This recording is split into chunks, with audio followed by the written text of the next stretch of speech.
pitchers of all time.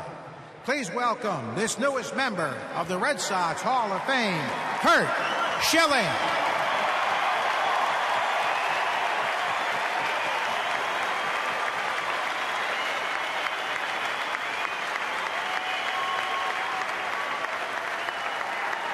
Curt is joined by his wife, Shonda.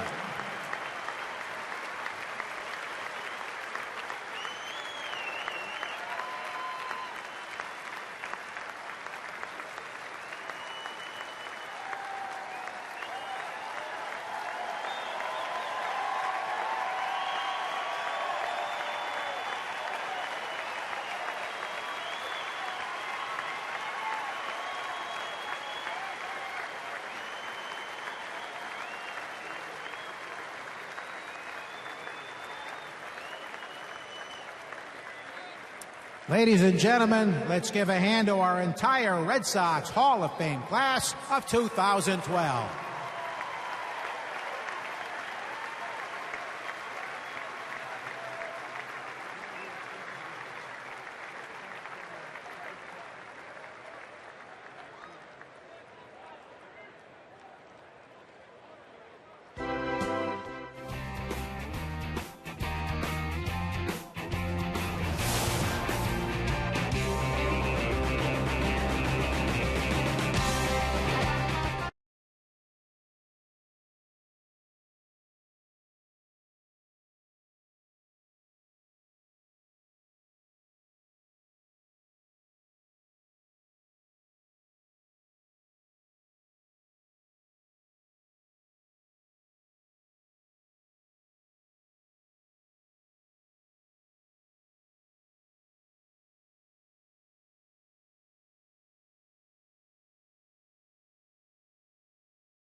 Welcome to Fenway Park for Game 2 of the 4-game series between the Minnesota Twins and the Boston Red Sox. Hi again, everybody. I'm Don Orsillo, as always, joined by Jerry Remy. Welcome to Red Sox baseball. Well, tonight the Red Sox will feature their lefty Felix Dubron on the hill tonight. He's going after his 11th win of the year, and Jerry, he's had a pretty good season. He really has. He's been great after Red Sox losses. Now, last night the Red Sox lost the game not because of pitching. John Lester was outstanding. They just didn't hit. But when the Red Sox do lose, Dubron comes back and pitches very well on the next night out. Look at the record so far this year. 9 starts after a Red Sox loss. He is 5-1 with a 3.55 ERA. In 50 2/3 innings, only 44 hits and 46 strikeouts for Dubron. Opponents have hit 233 in those games following a Red Sox loss. I've been very impressed with Dubron all season long. His composure, the way he carries himself around the mound, he's very confident and he's getting the job done. He gets a lot of strikeouts. He'd like to cut back on the walks from last time out, but it was a great outing against New York. He hopes for another one tonight. Well, the Minnesota Twins were able to stymie the Red Sox last night, shutting them out. The Minnesota Twins have had a very tough season so far this season, but their outfield has been very fun to watch, and some long hitting streaks right now for some of their outfielders. As Josh Willingham signed a 3-year deal with the Twins this offseason. He's hitless so far this month, but he's coming off a huge month of July. He's tied for the Major League lead in home runs with 11 and in RBIs with 27. Denard Span extended his hitting streak to 11 games last night with his 28th double of the season. He's hitting .444 over the streak and .376 in his last 23 games. And Ben Revere extended his career hitting streak to 16 games last night. 24-year-old is hitting .348 during the 6-gamer and a .318 overall this season. Well, tonight the Red Sox will have Dubron on the mound. He'll be matched up against Brian Dunsing. Second career start against Boston. He's 0-1 in and out of the rotation this season. We're back with the first pitch after this.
Class of 2012 throwing out the first pitches here at Fenway Park as part of a pregame ceremony.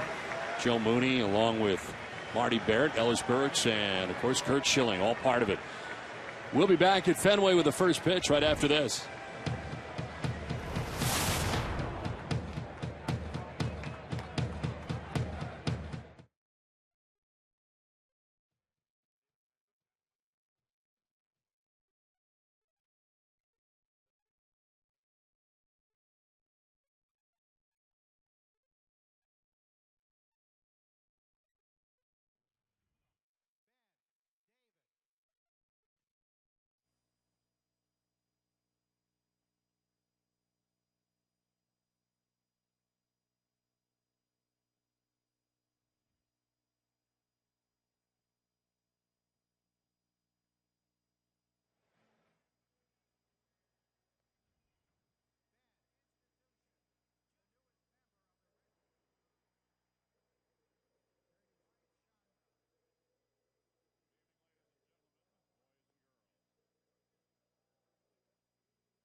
in Game 2 of the series. And on the mound for the Red Sox is Felix Doubront, his 21st start of the year, 10-5 coming in with a 4.37 earned run average, 113 Ks and 113 in the third innings. And opponents hitting at 257 against Doubront, and no decision, but he pitched well against the Yankees. 6 1/3, just 1 run. He struck out 8.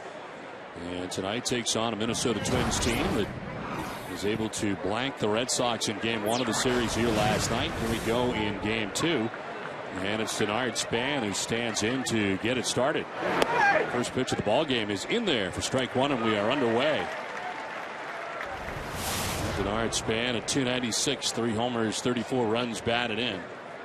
We highlighted the Twins outfielder as part of the open tonight, and Span riding an 11-game hitting streak coming into tonight's action.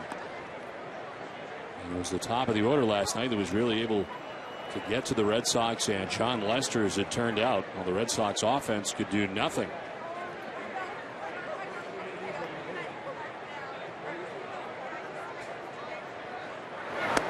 That's strike 2, 1-2 to Span. First time that Felix Doubront has ever faced the Minnesota Twins, with the exception of probably in spring training.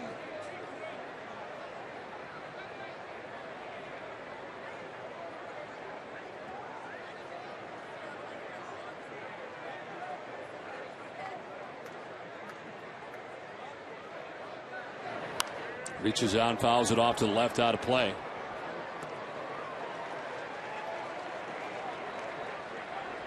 Look at the 11-game hitting streak for Span at 444 during the stretch.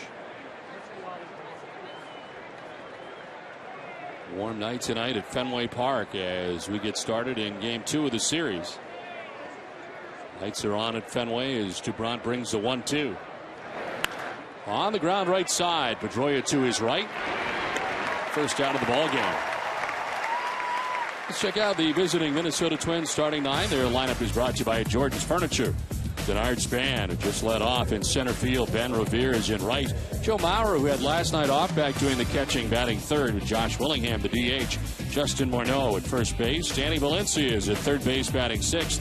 Darren Mastriani is in left field, seventh, with Brian Dozier.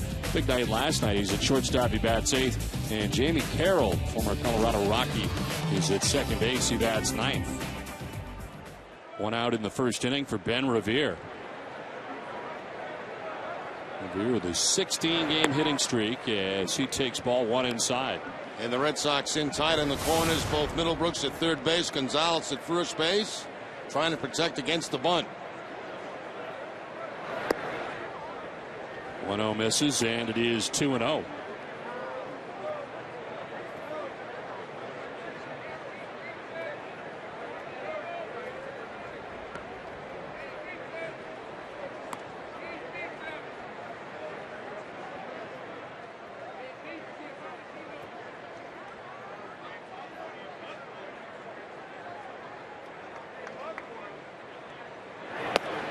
Pitch in there for a strike, and it's 2-1.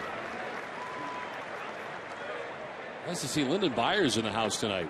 Chance to see him when I was down on the field earlier, Jerry. Great Red Sox fan. LB is here. 2-1 pitch is inside, and it's 3-1. Well, a beautiful night to be at the ballpark, as you mentioned. A little bit warm and a little bit muggy here tonight. Yes, it is. In there for a strike, and it's a full count, 3-2.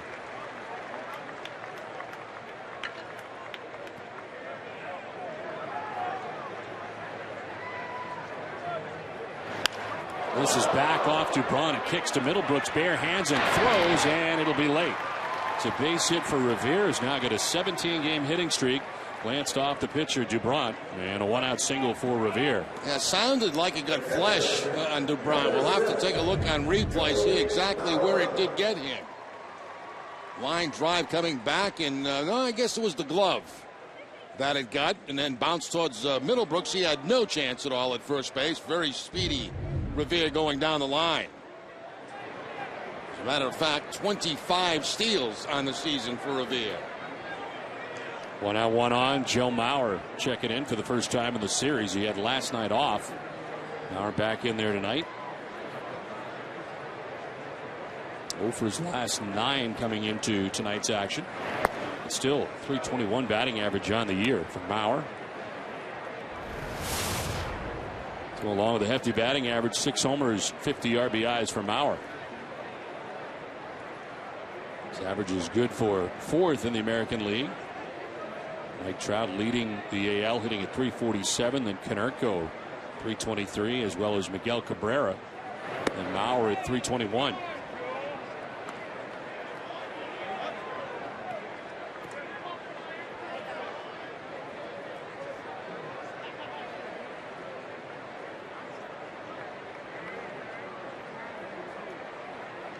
Red Sox blanked last night and back at the 500 mark, 53 and 53.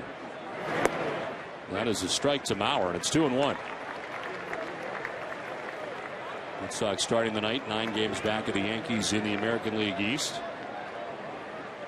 Yankees at home tonight hosting the Seattle Mariners.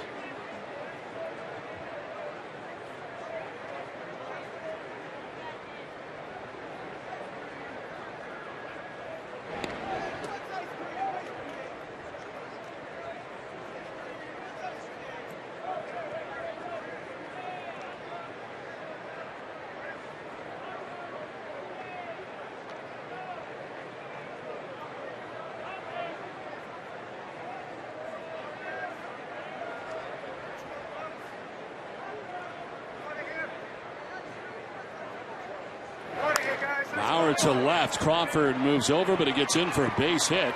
Up to second base goes Revere as Mauer takes it the other way, and with 1 out, the Twins have 2 on.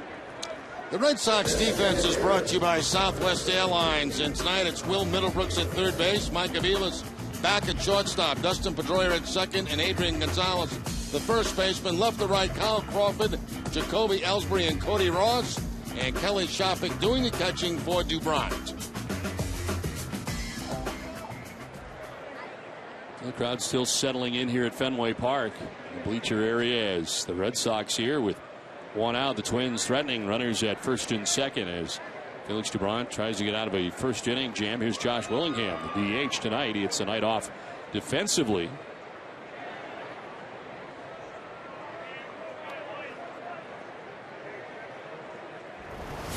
Willingham hitting at .266 coming in, 27 home runs, 79 runs batted in. His home run total tied with Jose Bautista on the DL for the Blue Jays. 31 home runs, setting the pace for Dunn. Here's a double steal attempt, and at second, Mauer is thrown out. So at the back end of the double steal, as Mauer thrown out at second base for the second out. This time Kelly Shoppick gets it. Yeah, Red Sox going for the slower runner. If they have the double steal on, Revere going to third. He's got the speed. Mauer does not. So they go to second base, and they pick up the out. Good, strong throw by Kelly Shoppick, and they got Mauer by a bunch. So very big out there here early in the ball game for the Red Sox on the double steal attempt. So 2 down, Revere at third base. Willingham waiting on an 0-1. Jerry, is that a situation where you think it was a planned double steal, or that Revere took off, then Mauer went? If I was to guess, I'm going to guess that Revere is on his own, and then once he saw Revere take off, that's when he took off for second base, and it was a little bit late.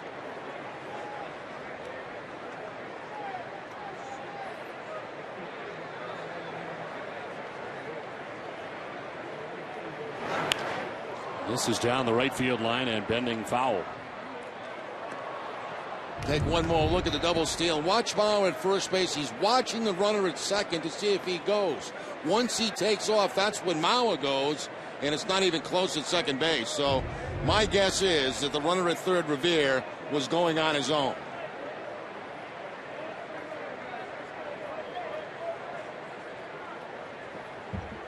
Mentioned last night that these Minnesota Twins are second in the league in stolen bases.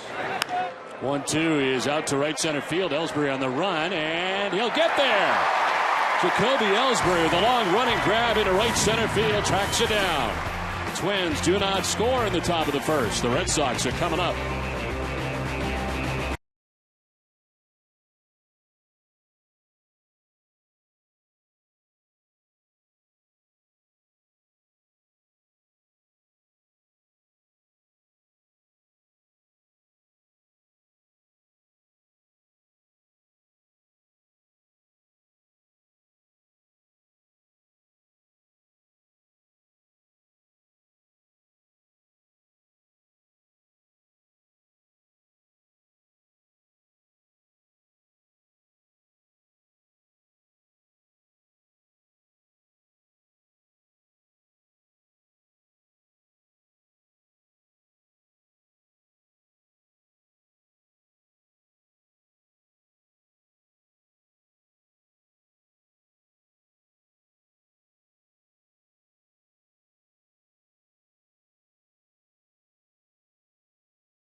top half of the first. The Red Sox coming up in the bottom of the first, dealing with Brian Dunsing. His 39th appearance overall, 6th start, 2-6 with a 4.53 earned run average. 33 Ks in 59 2/3 innings, and opponents hitting at 272. Last time out, he beat the Cleveland Indians. 6 innings with 1 run, striking out 2. And lifetime making his 2nd start against the Red Sox. He is 0-1 coming in. And leading it off is Jacoby Ellsbury, made the very nice running catch to end last inning. Ellsbury hitting at 262 with a home run, 6 runs batted in.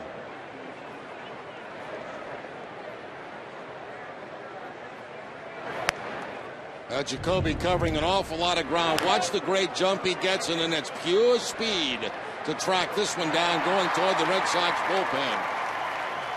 The Red Sox with a couple of good defensive plays in that first inning. Ellsbury, of course, and throwing the runner out at second base.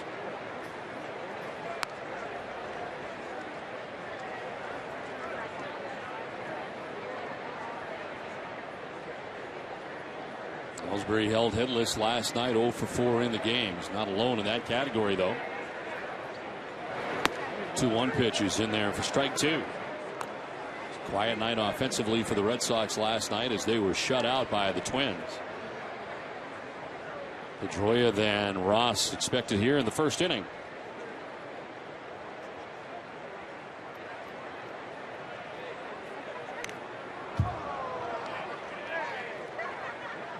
Good job by Jacoby fouling off that slider. Pretty nasty slider. Very close to being a strike, and Ellsbury has to reach out and just foul it off to give himself another chance.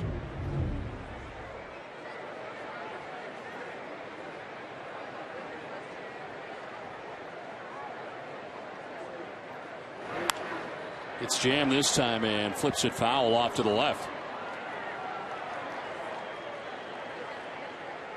5th time the Red Sox have been shut out this season, compared to 7 times by this date last year. First time the Red Sox have been shut out by the Twins at Fenway Park since 1996. The Red Sox lost 6-0. 2-2. Down and in, full count.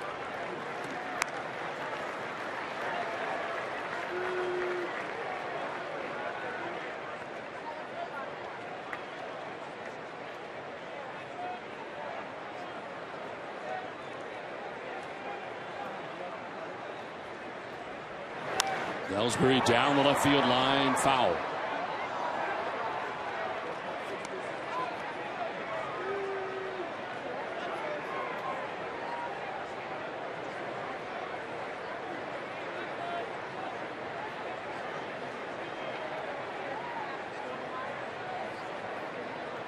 David Ortiz taking some swings today and getting around a little bit better, but still no word as to when he will be returning. Broken back grounder, and Dunsing dives, can't get it. Carroll can't do much with it. He tried to go glove to glove. It doesn't work out as Ellsbury will reach it first on the infield hit.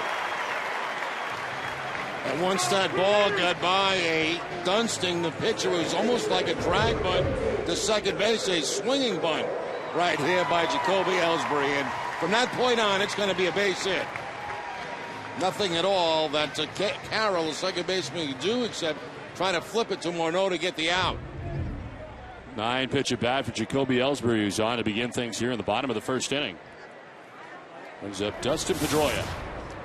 263, 9 homers, 39 runs batted in for Pedroia. 0 for 3 in last night's game with a walk as he takes ball 1.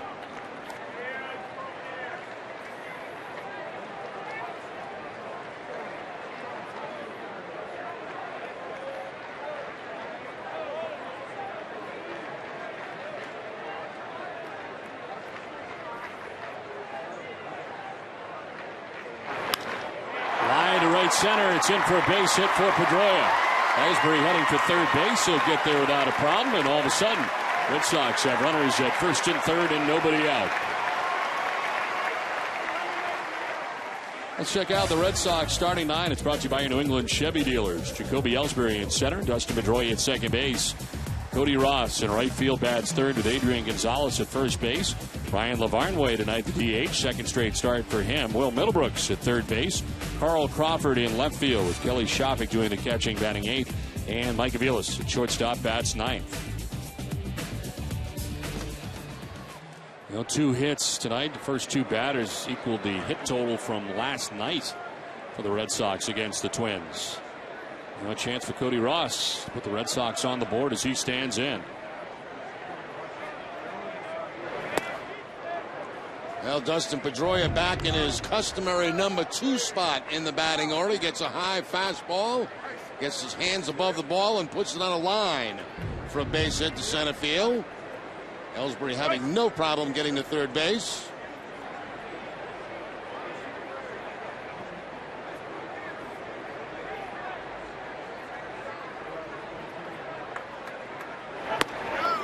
That is called strike 2.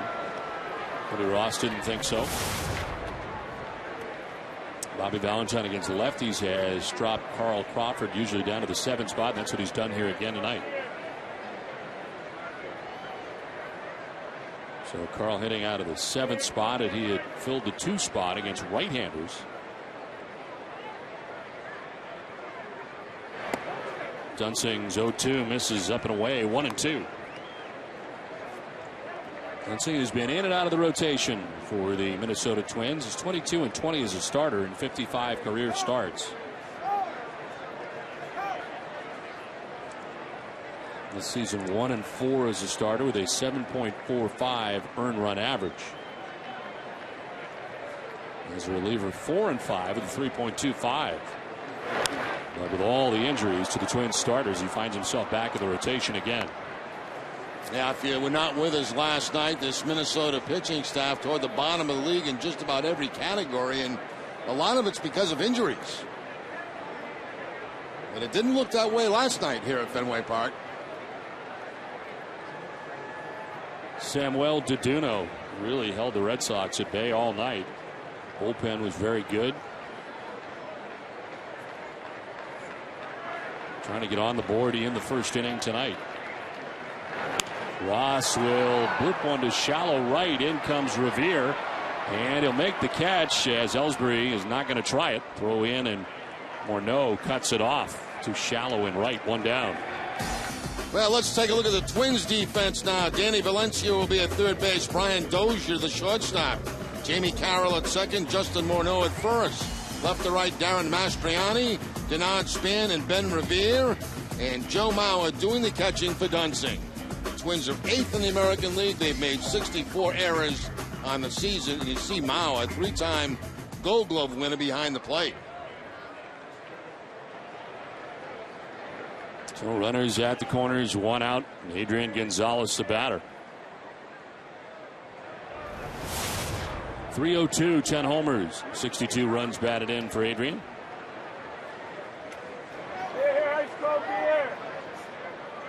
He had both Red Sox hits in the game last night, and grounds one to shortstop, is second for 1, on to first for 2. And Dunsing gets out of a jam in the first inning. Promising inning for the Red Sox, but they come away with nothing. No score at the end of 1.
by AT&T, 5-Hour Energy, Dunkin' Donuts, New England's website for deals via Toyota.com, and by Southwest Airlines.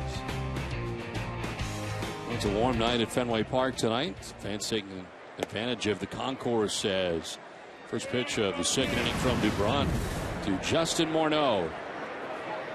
Both teams with a chance to score in the first inning as the Twins leave Revere at third base. The Red Sox at first and third with nobody out, could not score. Now Morneau drives this to deep left field. It'll be high off the wall.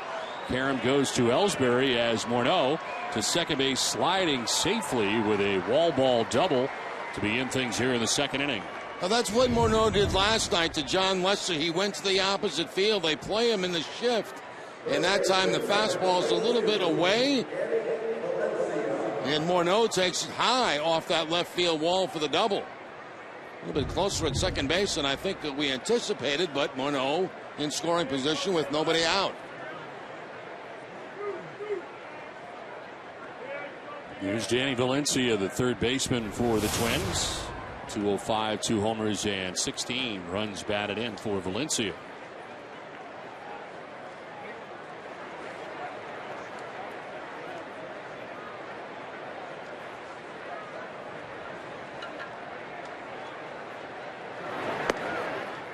Pitch in there for strike one. Well, coming up tonight, Red Sox Hall of Fame night here at Fenway Park, and a whole new group of inductees today. We'll tell you about Picnic in the Park coming up, and we'll get you updated on the Mariners-Yankees series going on tonight in New York. One pitch is a strike over the inside corner, and it's quickly 0-2. Change up that time from DuBron. I believe the first one he's featured so far in the game tonight.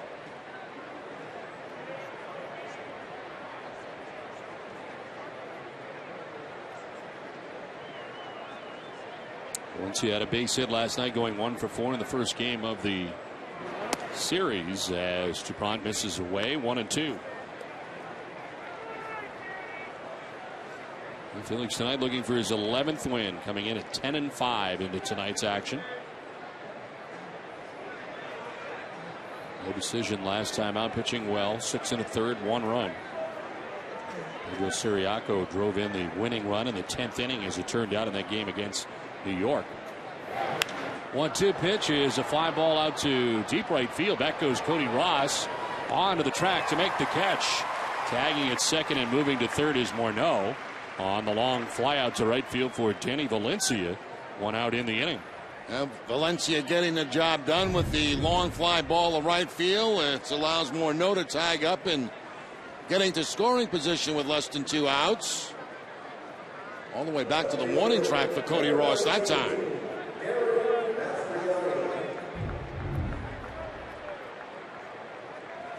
So 1 out, a runner at third for the Twins, and Darren Mastriani, the batter. Mastriani came into pinch run in last night's game and gets a start tonight in left field.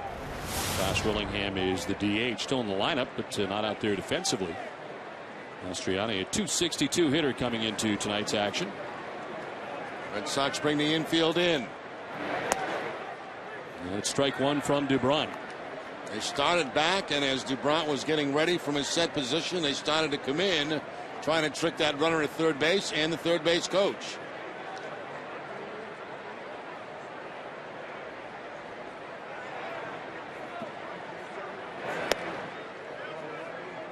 Mastriani starting the year at AA New Britain. The Rockcats promoted to Rochester on April 14th, then recalled to the majors on May 10th.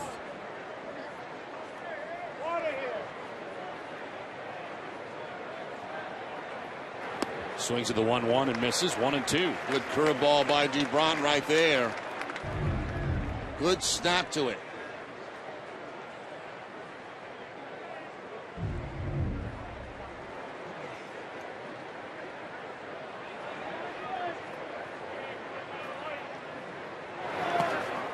In the dirt this time. Good sliding play to his left by Shopik with a runner at third. Now DuBron tries to double up on the curveball. This time it's going to be down and in, and Kelly Shopik has to swing over to his left to block it. Keep that runner at third base.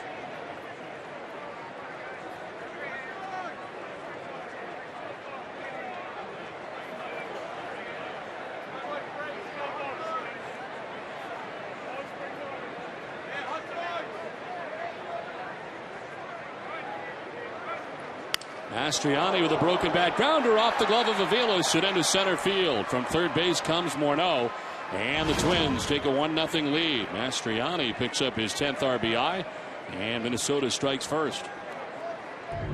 Now with the infield pulled in, it doesn't take much to get it through, and this time the broken barrel of the bat out toward Dubron.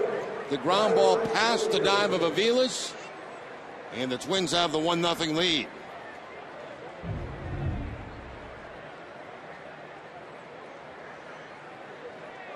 One out, one on. Brian Dozier, the batter, shortstop for the Twins. 244, 5 homers, and 30 runs batted in for Dozier. He went 3 for 4 with a 2-run home run and a double last night against the Red Sox, game 1 of the series.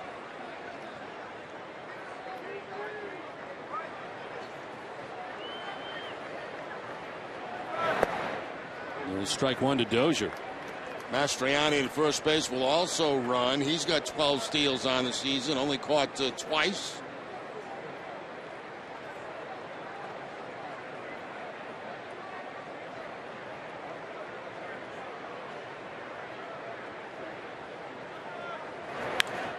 Fouled off. 0-2 now to Dozier.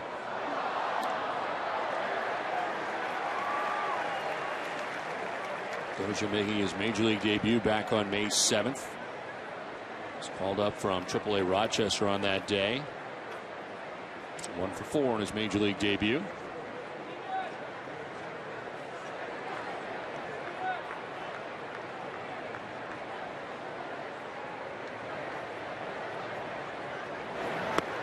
Swing and a miss, and Dozier strikes out. First K of the night for Felix Dubron. 2 down in the inning. And the first strikeout coming on the changeup from Dubron, working down and away from Dozier. Dubron had 8 strikeouts in his last outing and 6 1/3 against the Yankees.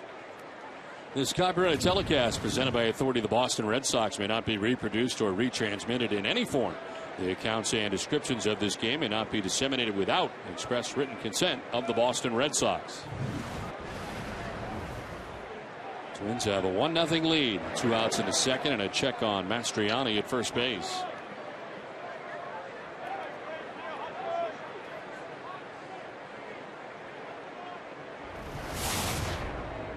Jamie Carroll at 234. No homers and 30 runs batted in.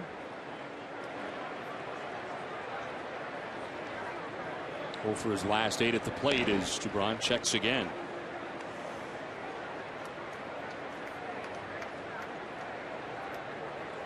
Signed by the Twins as a free agent during the offseason. Parts of 10 seasons in the majors between Montreal, Washington, Colorado, Cleveland, and the LA Dodgers. Stops along the way before joining the Minnesota Twins this past offseason.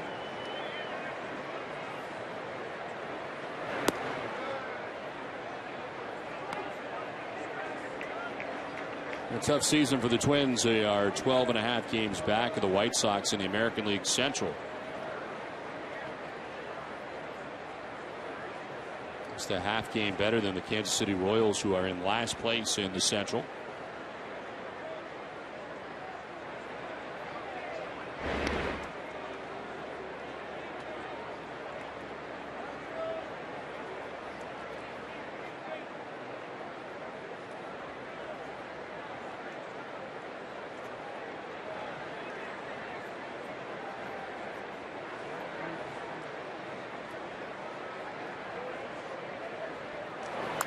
This one fouled off to the right, out of play. Talked about the stolen bases in the majors for Mastriani. In the minors, in 6 minor league seasons, he has stolen 214 bases.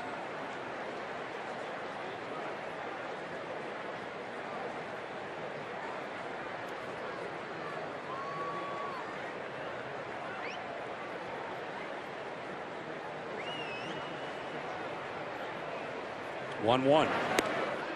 Just outside. Shopik tried to bring it back to the corner. 2-1. Dubron trying to pick up that outside corner with the backdoor breaking ball and not missing it by very much.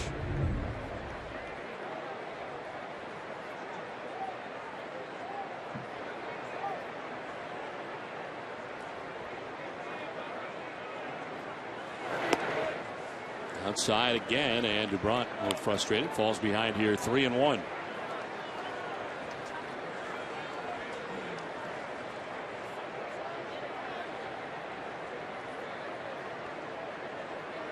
DuBrant generally gets a lot of runs. He leads the majors with 7.78 runs of support per 9 innings.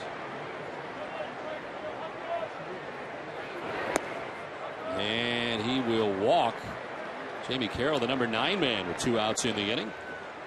First walk allowed by DuBrant of the night.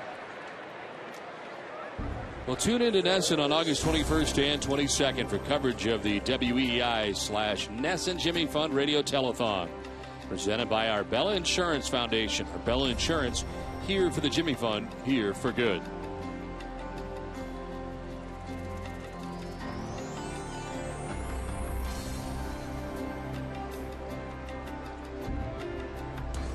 Part of the next homestand for the Red Sox, as Bob McClure out there to talk to DuBrant. A lot of times it'll be Bobby Valentine who heads out to talk to DuBrant, but it is Bob McClure here.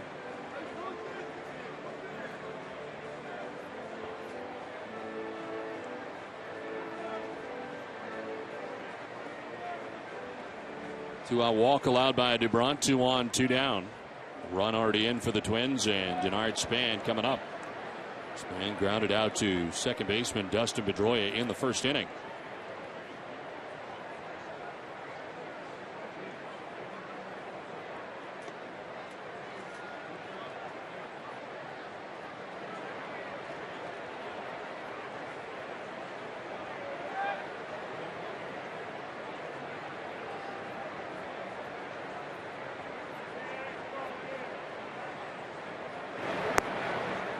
That's a first pitch strike to Span.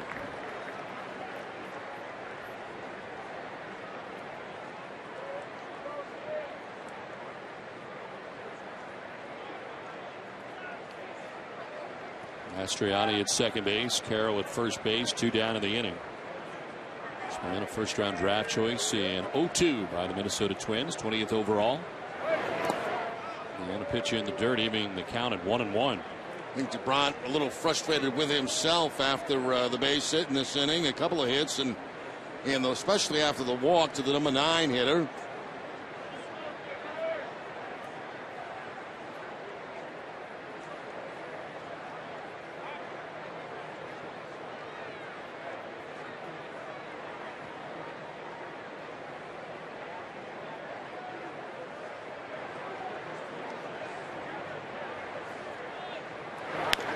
Chop to second base. Pedroia plays the high hop and fires it to first for the out. That ends the inning. The Twins grab a run and take a 1-0 lead after an inning and a half from the Fens.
to Fenway Park this summer. Don't miss out on the opportunity to see this legendary band perform live at Fenway Park this Wednesday, August 15th. Additional production tickets were just released, so get them now at etigs.com. It's 1-0 Minnesota on top as Twins grab a run in the top half of the inning. And Ryan LaVarnway leads it off here in the bottom of the second. Will Middlebrooks, Carl Crawford expected to bat against Ryan Dunsing. LaVarnway did the catching in last night's game. Tonight he is the DH.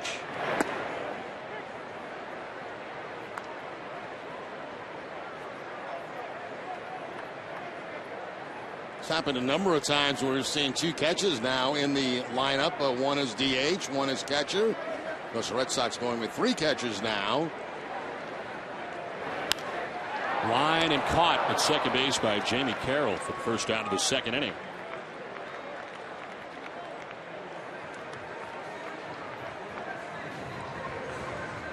Ball hit very well by LaVarnway, but a line drive right at Jamie Carroll at second base.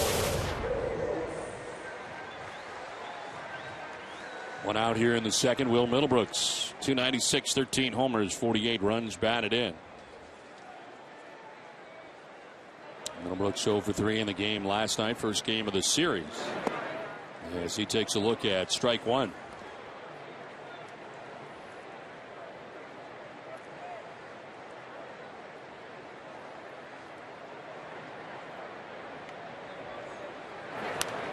Sliced foul off to the right, out of play. Aerial coverage brought to you by DirecTV. You call yourself a sports fan, you got to get DirecTV. Call 1-800-DirecTV. And that's a real blimp. I mean, that's here tonight. It's a real shot. That is a real shot that we have tonight. We should mark this date down, Jerry. It is August 3rd, 2012. Very good with the calendar. Yes, excellent. I have it on my scorecard. So do I. That's how I know. I wouldn't even know it's August. Broken back grounder towards Carroll at second base. Throws to first for out number 2. It's been busy here in the second inning. Well, Sunday is Vermont Day at Fenway Park. Enjoy Cabot cheddar at your favorite grocer or visit us when you find yourself in Vermont. It's all brought to you by farm families of Cabot Creamery Cooperative and VermontVacation.com. You know, it's becoming quite a destination for our talent at Nesson, as they call it. They call it talent. Yes. Don spent his all-star break in Vermont, and next week, I believe, Tom Caron will be spending his vacation week in Vermont also. Same spot. He had to go check it out first. Same spot. And I gave him the A-OK, so he is going back. I don't want to say where it is. This is to right field, and it's in for a base hit. Over to plate is Revere. Crawford is second base. Got himself a 2-out double. Third hit of the night for the Red Sox. Yeah, nice to see Crawford hit that breaking ball away from him and pull it. That ball going down and away, but he's able to still get out there and hook that ball down the right field line. And, of course, with Carl's speed, no problem getting to second base in a scoring position with 2 outs. Then Revere tracking it down in right field.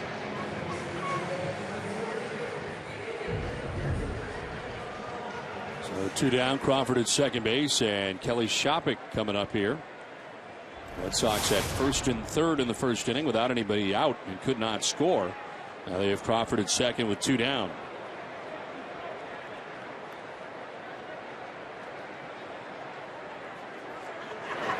You won't give away where TC is going to be. I don't want to do that to TC. But do you go by a lot of farms on the way up there? Oh, yeah. Do you really? Oh, a lot of farms.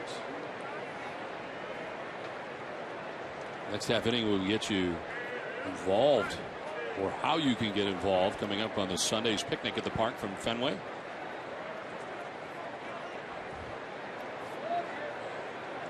One 1-0 pitch coming up to Shopik. All right, I'll tell you this. It's a notch. That's all I'll say. In Vermont. Well, we already know what it is because we told everybody. We did already? We did after the All-Star break when you came back. I had no idea TC was going to the same place. Yeah, forget it. He's going to Smuggler's Notch. So you all know you're in Smuggler's Notch. Paparazzi will be all over the place.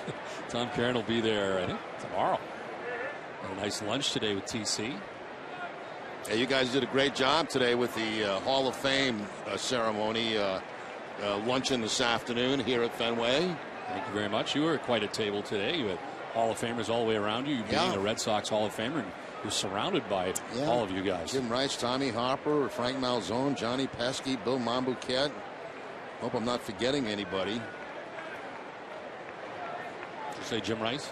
Yes, I did. Okay. Yep.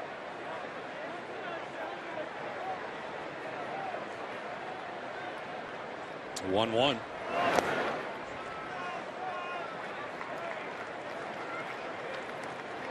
I did forget somebody. Frank Malzone. Malzone was there.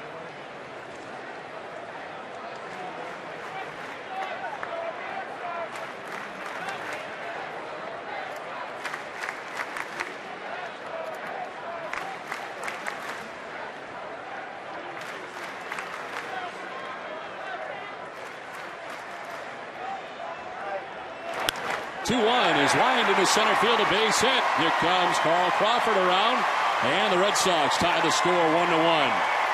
Ellie Shabik with a 2-out RBI.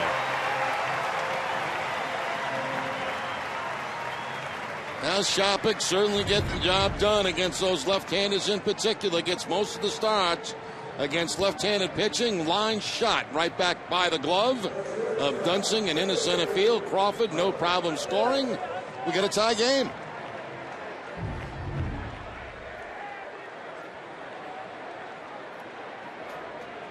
So 2 out, Shabik at first, and the return of Mike Aviles to the Red Sox lineup as he's been battling a turf toe.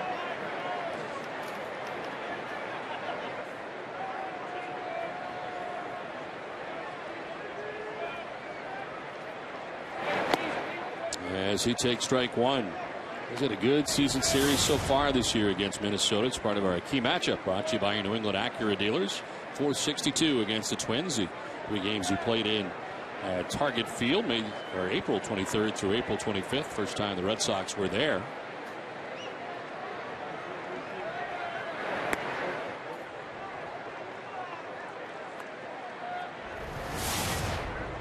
And it's a 252 to start the night. 10 homers and 51 runs batted in.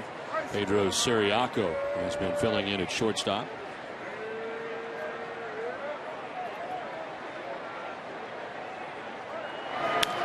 Chopped up the middle and into center field, a base hit. Out of the reach of the diving second baseman Jamie Carroll. Shabik takes second on the base hit for Mike Aviles in his first at bat back. Always good when you've been out for a few games. You get that base hit under your belt right away. I believe that might have been a changeup, and it was topped right in front of home plate up over the head of Dunsing and into center field. So the Red Sox now at first and second, and 2 outs.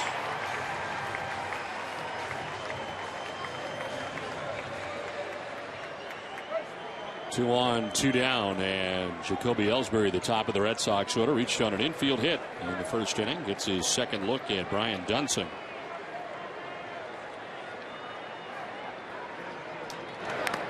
Swinging a foul off the catcher, Joe Mauer.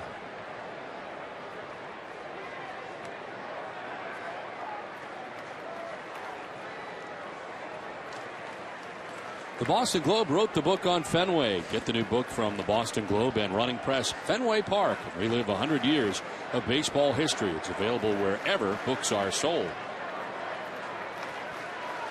Dustin Pedroia waiting on deck. Red Sox batting in the home half of the second inning. They've tied the game 1-1.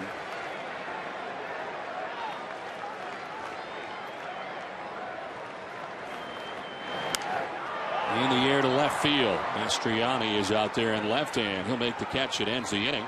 But the Red Sox grab a run, tie the game 1-1 at the end of 2.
can score. Just watch the game at your favorite bar or restaurant that has a Budweiser Draft Rally Tab.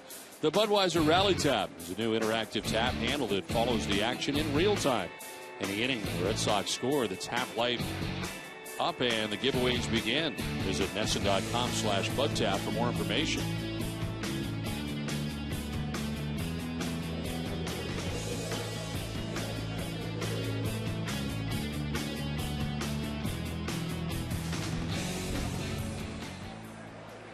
It's a warm night tonight in Boston as the Red Sox and Twins play into the third inning. Game tied up 1-1.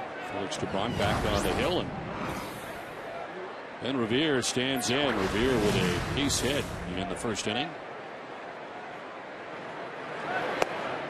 As he takes strike one over the inside corner.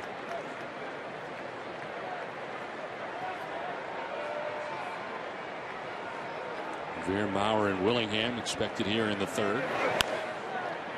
Chopped to second, Pedroia. Plenty of time to get Revere. Well, coming up on Sunday, one of the most special events of the year, Picnic in the Park. One of the highlights of the event is the unique auction items you can bid on. Picnic in the Park, it's actually a fan favorite. Tickets are still on sale at redsox.com/picnic. But what's most exciting is the auction items that our players and their wives have given us. There's some spectacular things, including take a fielding lesson from Dustin Pedroia and Micah Velas. Be part of Walk On the hit show Glee. Take also a lesson from Adrian Gonzalez or from pitcher Felix Dubron. Meet and greet with Cody Ross. There's a whole package of them. Now, as Meg mentioned, if you're lucky enough to win one of those auction items, you'll never forget the experience. And even if you can't come to the event Sunday, you can bid online for these great prizes at redsox.com/picnic. All the proceeds will benefit the Red Sox Foundation. And Shopik headed out to talk to Felix Dubron as they're going back and forth here. Joe Mauer in the batter's box.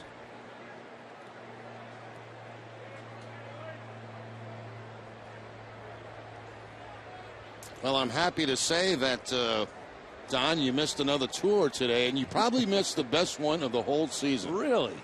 Allie brought in two people from Lexington, and the one gentleman, I believe it was the son, did card tricks for me.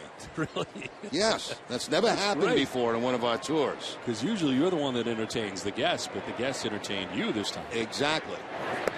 It was pretty good, too. Yeah. The trick was pretty good, and I couldn't figure it out. But it's about the fifth one you've missed in a row now. But you missed maybe the highlight of the summer, really. What time was it again? Let me guess. Right around 5:15. Yeah, about 5:15. 1-1 pitch is inside. It's 2-1.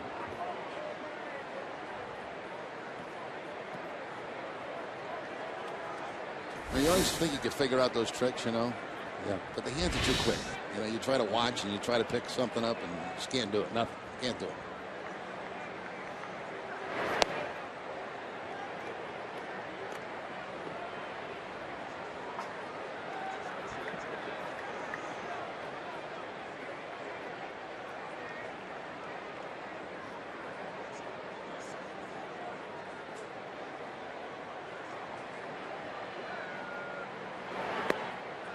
That's a strike, full count to Joe Mauer.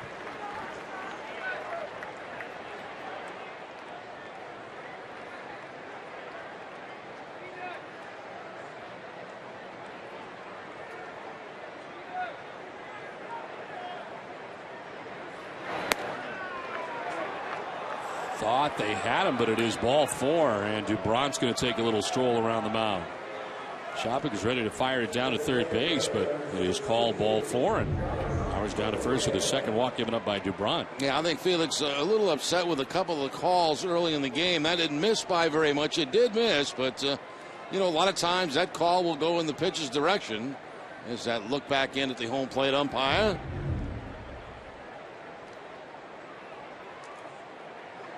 And the look back out by Bob LaCour, who also thought it was a strike. 1 out, 1 on. Josh Willingham, the batter. Don't want to put anybody on in front of this guy. 27 home runs on the year. Slide out to center field in the first on a very good running catch by Jacoby ELLSBURY down in center.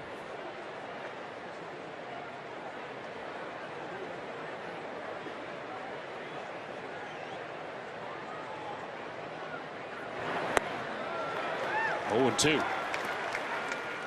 Brant's had a pretty good curveball so far in this game tonight when he has used it. Starting about letter high, finishing about knee high.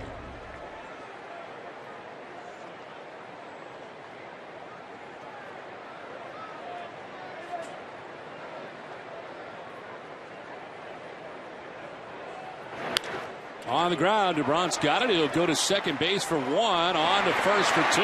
Nice play by Dustin Pedroia. Gone are the Twins in the third. We played 2.5, tied at 1.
Replacing a faucet or remodeling a bath?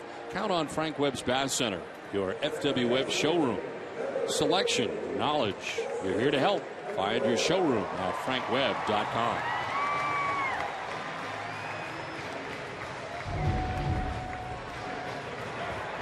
Last half of the third inning back at Fenway, game tied 1-1. Dustin Pedroia, Cody Ross, and Adrian Gonzalez to bat in the third inning against Brian Dunsing. Red Sox with 5 hits on the night as they bat here in the third inning. They've left 3 men on.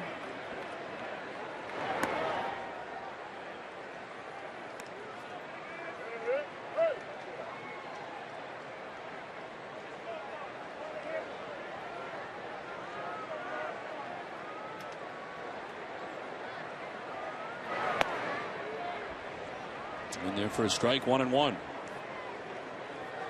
Next half inning, Marty Barrett will be joining us in the booth.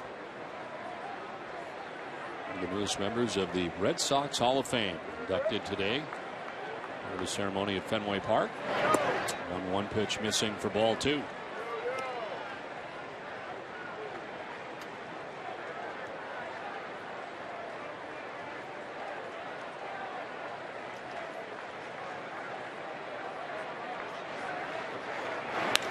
On the ground up the middle, into center field, a base hit. Dustin Pedroia is 2 for 2 on the night. Now 2 hits for Dustin tonight, both to center field. His latest one on the ground. It's on top of a high fastball, about letter high, and again, they've been taking shots at Dunsing, and a lot of hits going up the middle tonight. Almost fell backwards off the back of the mound that time. retreating from the ground ball. Lead runner on for the Red Sox for the second time in 3 innings. And it brings up Cody Ross. Flied out to right field in the first inning, 0 for 1.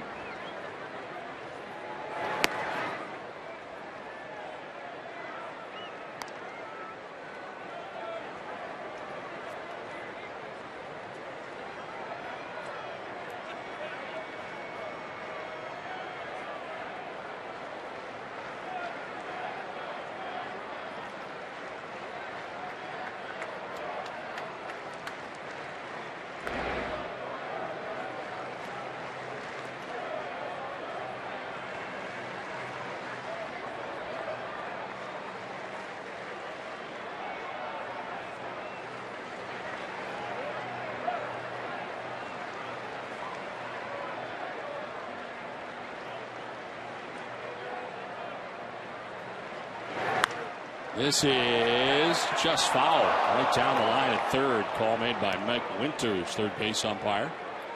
And Winters waiting till he was able to jump out of the way and then making sure of making that foul call. Ball hit very hard. Topspin by Cody Ross down that third base line.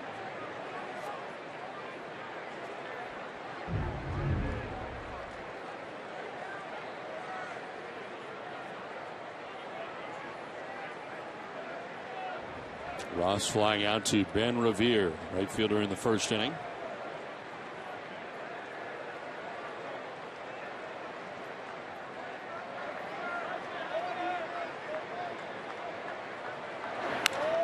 And to left field, a base hit. Back-to-back base hits for the Red Sox here in the third inning. 2 on, nobody out in the last of the third. Well, the Red Sox have had 3 multiple hit innings now. In the first, the second, they had 3 hits in a row. Now back-to-back hits with nobody out here in the third inning.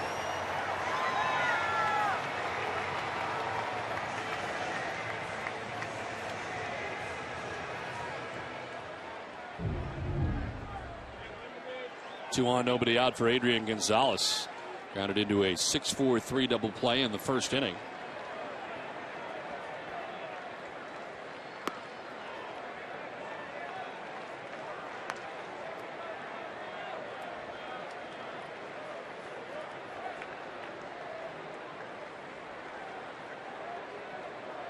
Pedroia at second base, Ross at first with nobody out here in the third inning. Adrian waves at that, and the count evens at 1-1. Yeah, Adrian expecting to get a fastball on that 1-0 count, did not get it. Got looked like a slider from Dunsing. Adrian leading the majors in average with runners in scoring position, hitting at .414. He bats here with Pedroia at second base, Ross at first, and nobody out. In the air, foul, and out of play.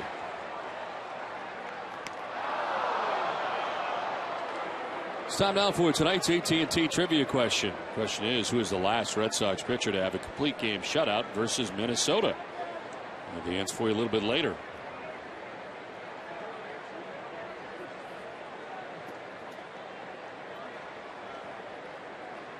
One game from Fenway with nobody out in the third inning.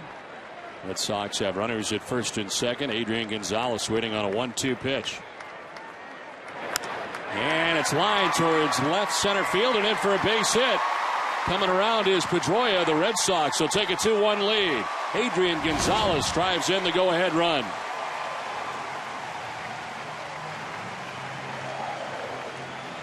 Well, Adrian again using left field against that left-handed pitcher.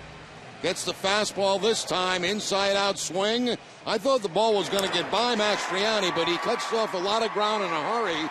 He's able to make the play, spin around, but the run comes in. And that's 3 hits in a row for the Red Sox here in the third inning. Well, now Adrian hitting at .416 with runners in scoring position with that base hit. So he drives in Pedroia. Rick Anderson, the pitching coach out there for the Minnesota Twins.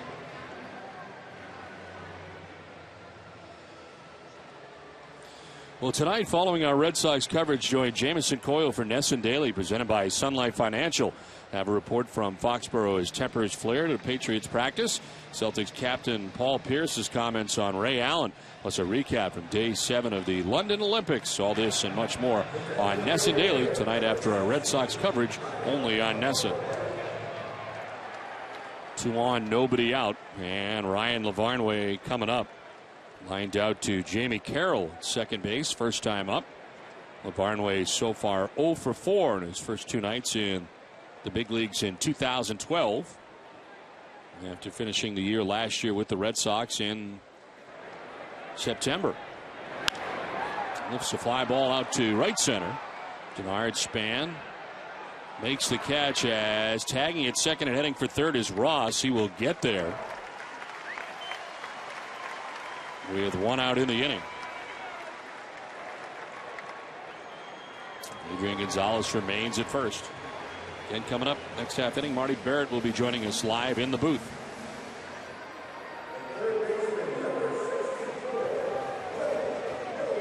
First and third, 1 down. Will Middlebrooks grounded out to second base in the second inning.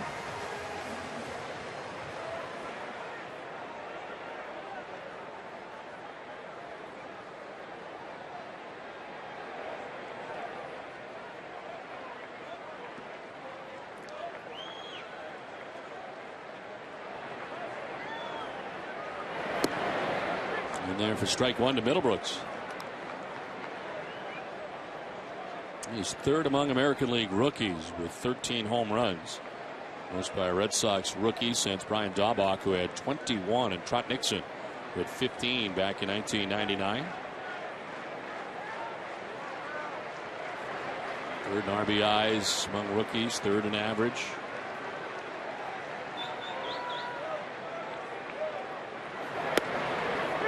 Strike 2, and it's 0-2.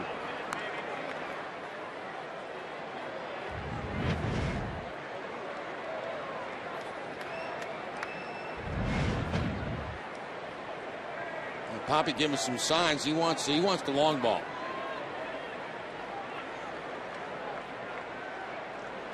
'50th pitch for Dunsing, and it's a strikeout as he strikes out Middlebrooks. First K of the night for Dunsing, 2 down. Well, he gets ahead. He doesn't have to throw a strike, waste a pitch, and it doesn't end up being any waste pitch at all. It's a swing by Middlebrooks on the slider down and in and off the plate.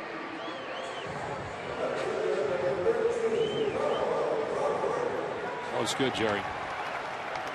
All lined up. Yeah, it's a good size hot dog with some onions on the side there. Pitch inside to Carl Crawford, who doubled and scored his last time up.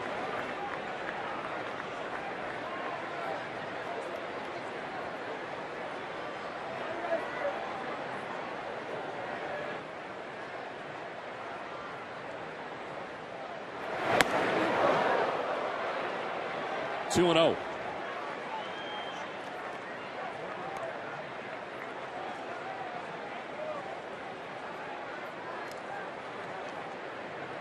Cody Ross at third base, Adrian Gonzalez at first base with 2 outs here in the third inning.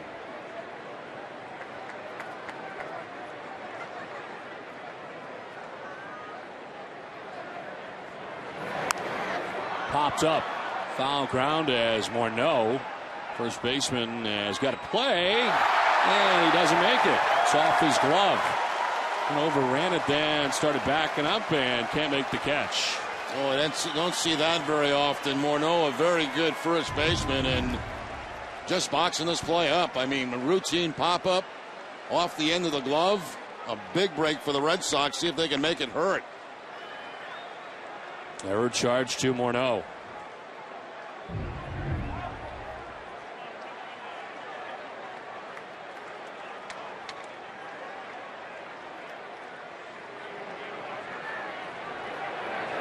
Crawford drives one out towards deep right field. Revere headed back, and that ball is gone into the bullpen. 3-run home run. So instead of Crawford being out, Morneau charged with the error. Crawford gets another chance, and he promptly hits a 3-run job. The Red Sox take a 5-1 lead. Well, they do make it hurt. Kyle Crawford. First, we'll look at the drop pop-up that should have been the end of the inning by Morneau. Then a fastball middle into Crawford, and he goes bullpen area. Third home run of the season for Kyle Crawford.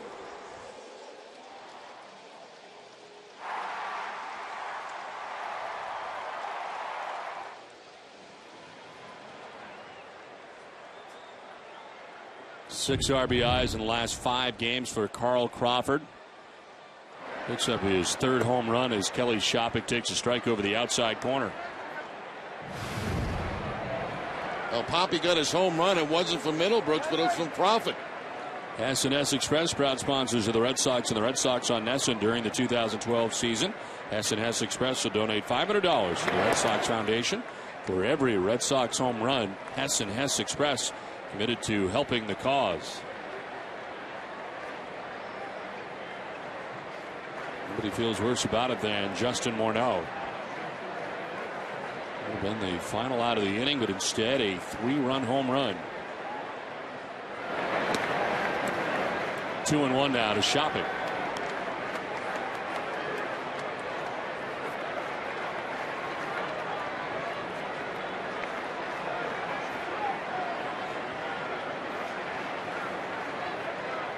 Shopik with an RBI single in the second inning. Now ground ball hit to short.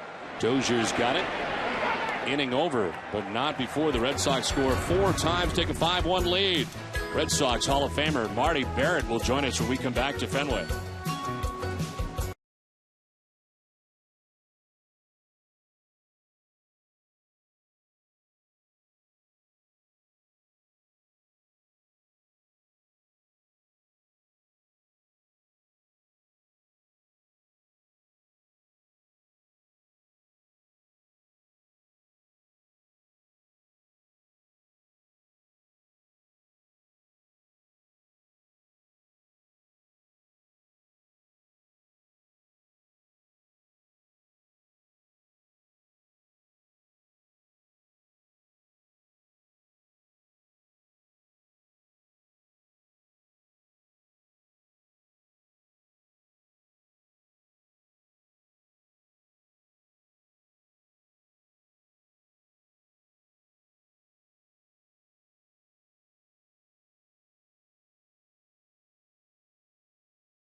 Announced here tonight at Fenway Park as part of a pregame ceremony, and a very special night here tonight at Fenway. A new class going in, and joining us up in the booth as we look at some of that ceremony today is Marty Barrett, who is part of that ceremony. Fenway Park. The plaques on display as part of the pregame ceremony as well. Marty, great to see you. Thanks for coming on with us. All right, Don. Good to be here. Jerry? Marty? All right, good to be here. Had to be very exciting to go into the Red Sox Hall of Fame today. It was very exciting. Very honored, humbled. It's just nice. Came as a total surprise to me. Came out of left field, but when I heard, I was really tickled. It's a great event, isn't it? The way they do it down in the EMC Club, a nice little intimate affair, and you get to see a lot of people, talk to a lot of people. It was fun. It was first class. They've done a really good job, and to see guys like you, Jerry, and Jimmy Rice, and Joe Morgan, and a bunch of Sam Malzone, a lot of the guys, it's just a really treat. It's first class all the way, and it's really enjoyable. It's been a great time for me and my family and my friends. Justin Morneau with a base hit. He is 2 for 2 in the game. You look back at your career and how it started here at Fenway Park. Of course, you succeeded Jerry Remy at second base. What was that like when you got here at Fenway for the first time? It was a little awe-inspiring. I mean, you hear about the Green Monster, and the first time you see it, it's always, I mean, I just thought it was a lot bigger than I thought it would be. And I just took it all in when I first got up here and learned a lot from Jerry, watched how he played and watched how hard he played and watched how he defended the hitters and things like that. And so many good guys. Carl Yastrzemski taught me some things, and I still today teach things to kids that Carl Yastrzemski had taught me, and Dwight Evans, and the veterans did a great job of making the rookies feel welcome. Now, were the veterans nice to you like Jerry when you arrived, or? I think it was a different. Oh, Jerry, yeah, Jerry yes, was okay with you. They were good. They were good. I heard in the past, like in the 70s, it was a little tougher on rookies. But by the time I got there, I mean, they really were. They were really great. I was nice to him because he was getting ready to take my job anyway. So. Well, of course, Ellisburg's also going in today as part of the ceremony at Fenway Park. And you look back to all the years here. Is there one that stands out for you over the course? I know 86 certainly very frustrating, but terrific for you. I mean, incredible series and incredible postseason for you. Yes, that was the year that I remember the most. Remember all of us having really great years. A lot of us having career years.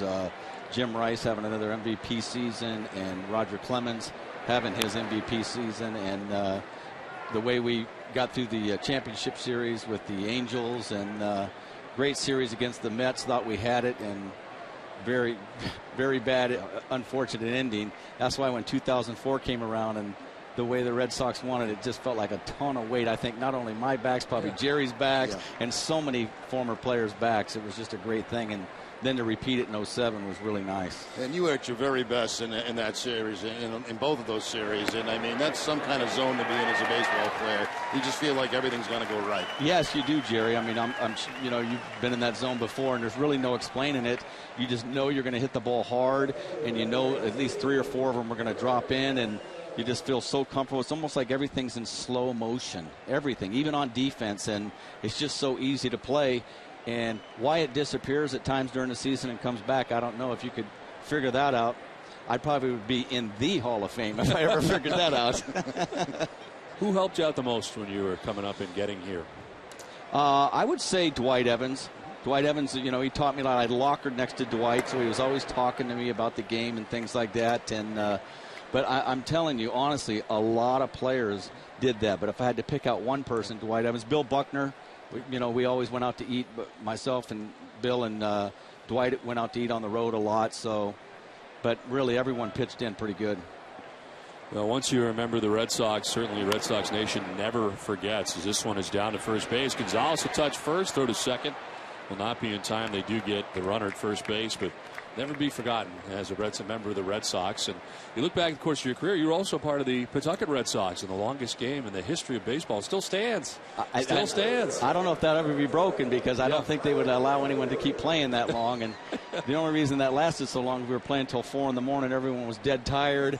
It was cold, blowing in, and the game should have been called at 1 o'clock in the morning. And if that had been the case, then it probably would have resumed the following day or whenever it was and got over a little quicker. But I'll be surprised if that one ever gets broken. And some future major leaguers part of that. Get Cal Ripken, Bruce Hurst, pretty impressive group of guys. Yeah, Richie Gedman, Wade Boggs, Mike Boddicker.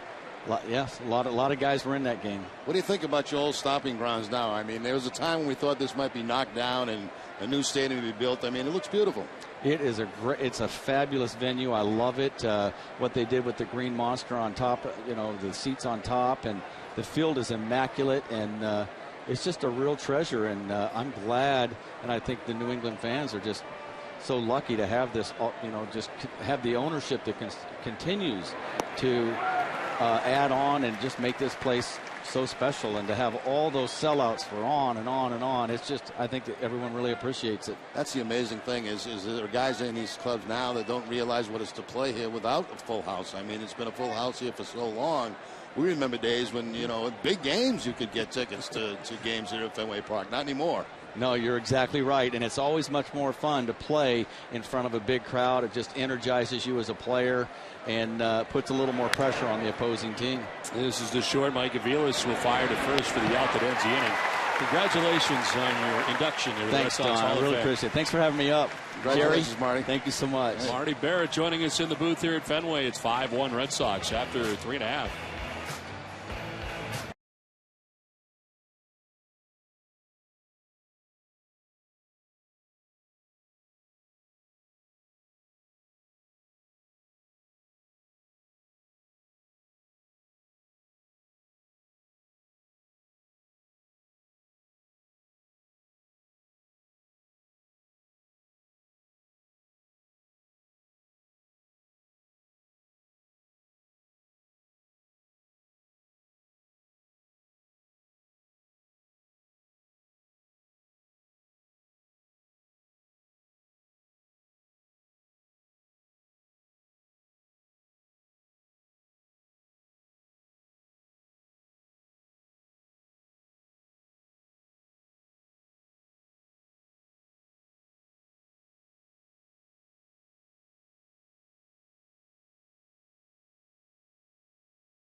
Company is a proud sponsor of the Red Sox Foundation, helping to address health needs in our communities.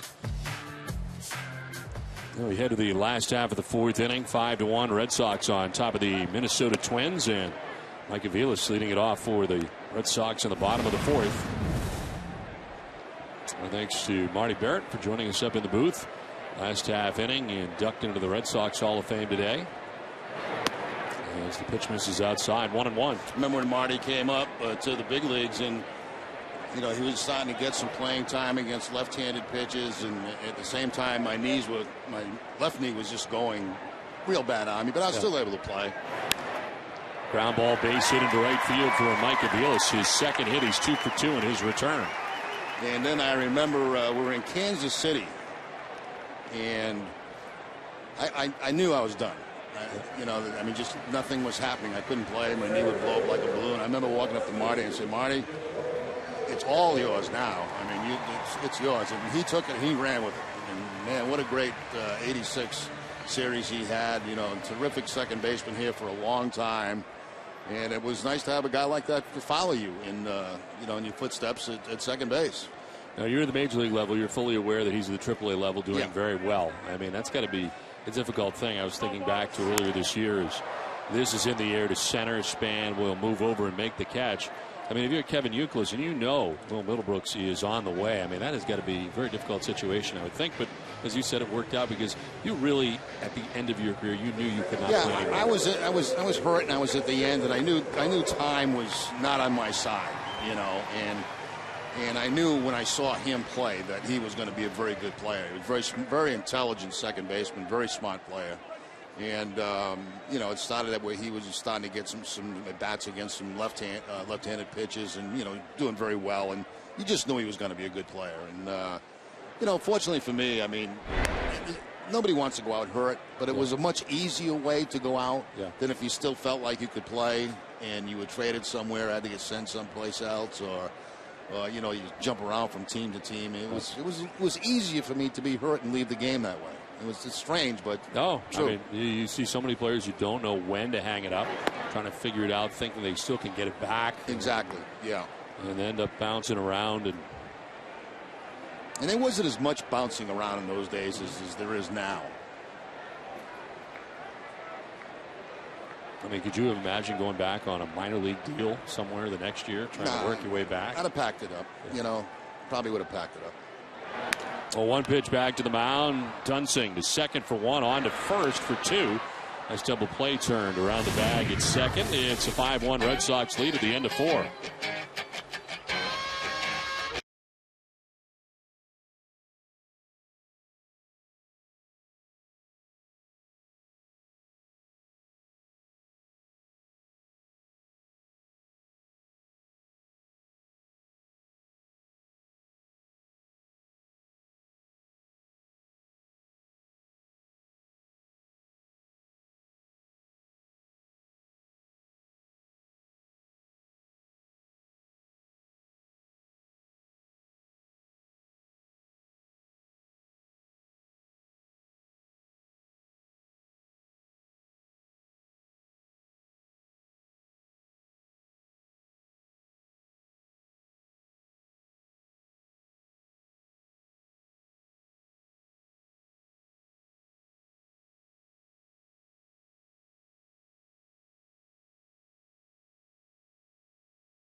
Eastern Bank, listening, guiding, and being there for kids in need. That's what Eastern Bank and Adrian Betsy Gonzalez are made of, which is why we've teamed up to support youth mentoring programs throughout Massachusetts. To find out more, go to easternbank.com/Adrian.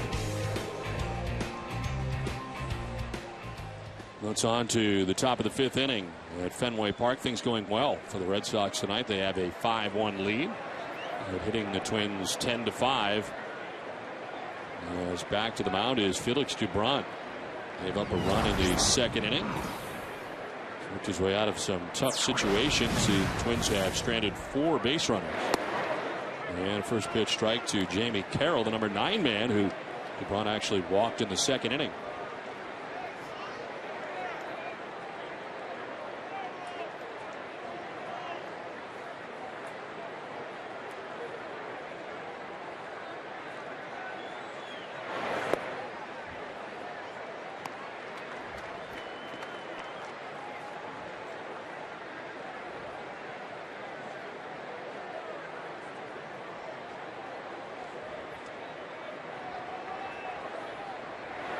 No 2 pitch is in the air down the left field line and foul.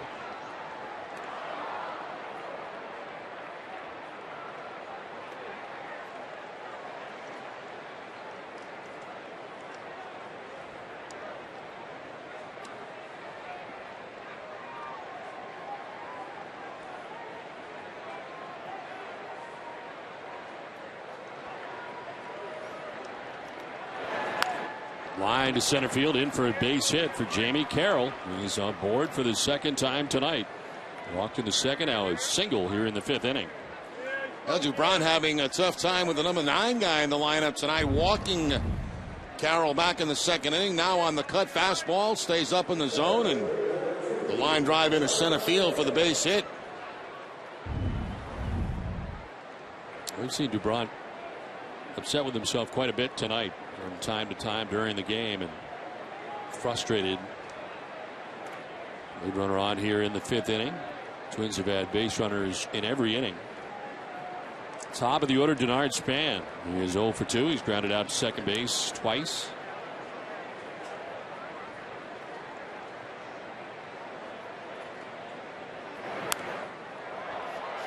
Dunkin' Donuts is proud to give back at every Red Sox home game. Dunkin' Donuts, a nonprofit children's organization. Thousands of kids have had the chance to catch a Sox game thanks to Dunkin' Donuts. Tonight we welcome members of the Bangor East Little League in Bangor, Maine. Dunkin' Donuts committed to the community.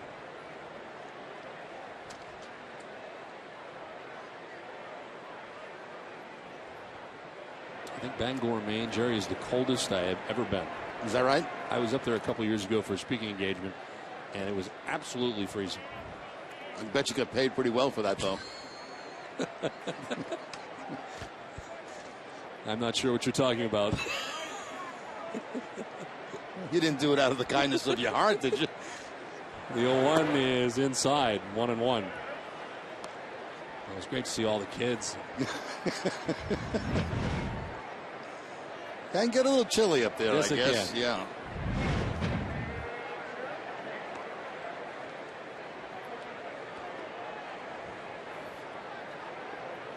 Jimmy Carroll with a good-sized lead at first base, held on by Adrian Gonzalez.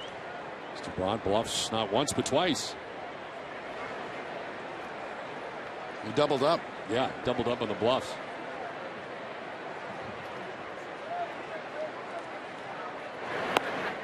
That'll miss inside, 2-1.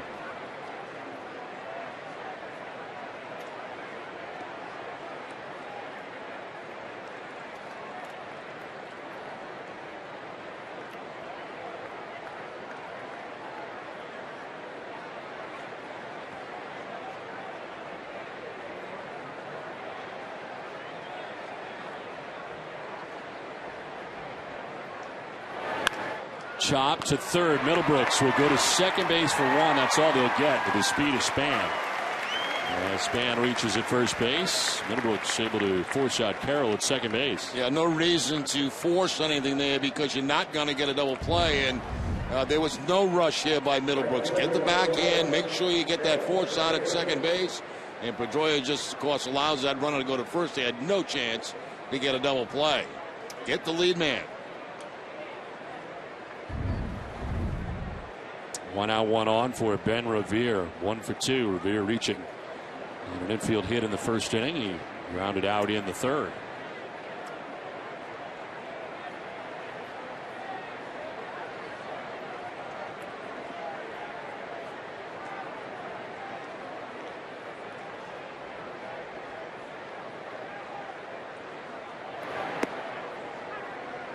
Strike 1 to Revere.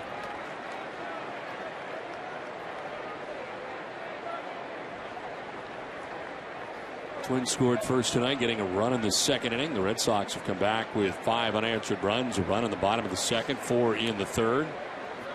Doing a 3-run home run for Carl Crawford. 1-2 Revere. First to check on first and back to the bag is Span.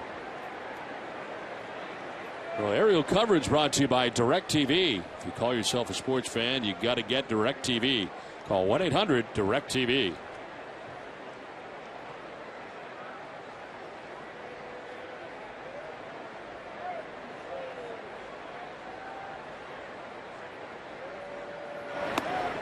In tight to Revere, and it's 1-1.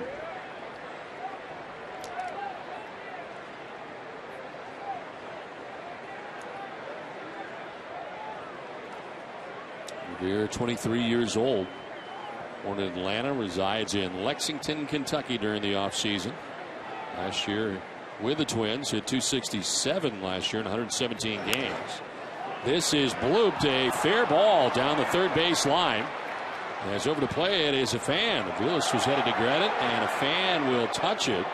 They will award second base to Revere. Or no, they're going to send the runner back to second. Revere will only get a single out of it. And it'll be first and second under the judgment of the umpire. Yeah, what happened there is Denard Spann was not going to third base. He had kind of stopped at second and was not going. So for that reason, I think that's why they're allowing only the first and second situation. We take a look from up above, just a little bloop over the head of Middlebrooks. And there you see Spann stop at second. So for that reason, they're only giving, instead of the second and third, the first and second situation.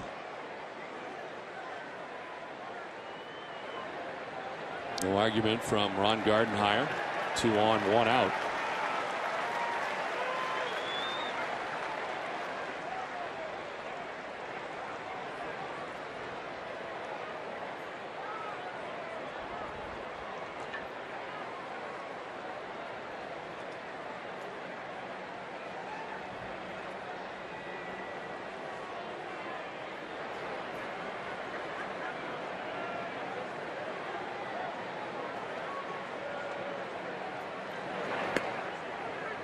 And their first strike to Joe Mauer. 15 of 21 first pitch strikes for Felix Dubron tonight. 13 of the last 16 batters. He started off ahead.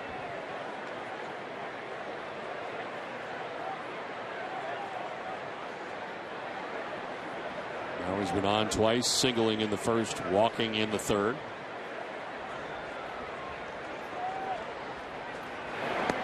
Outside, 1-1.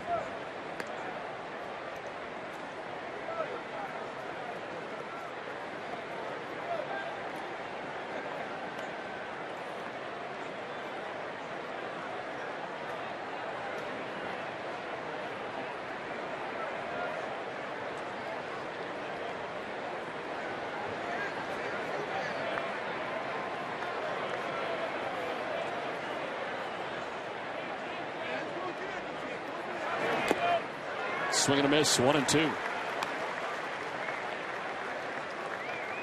And DeBron has slowed his pace, especially with men on.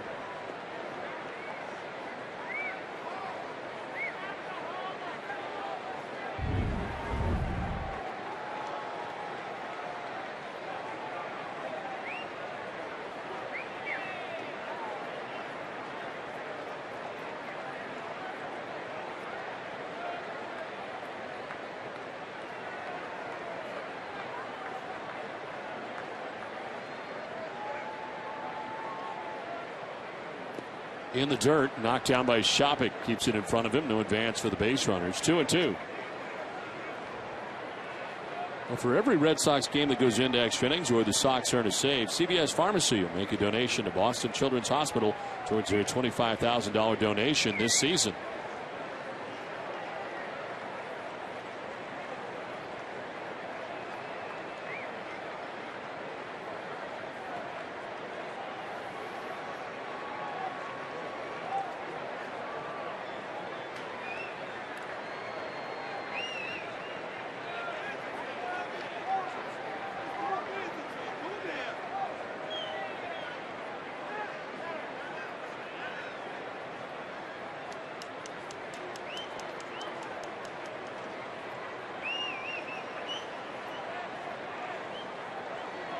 Spann at second, Revere at first, 1 out.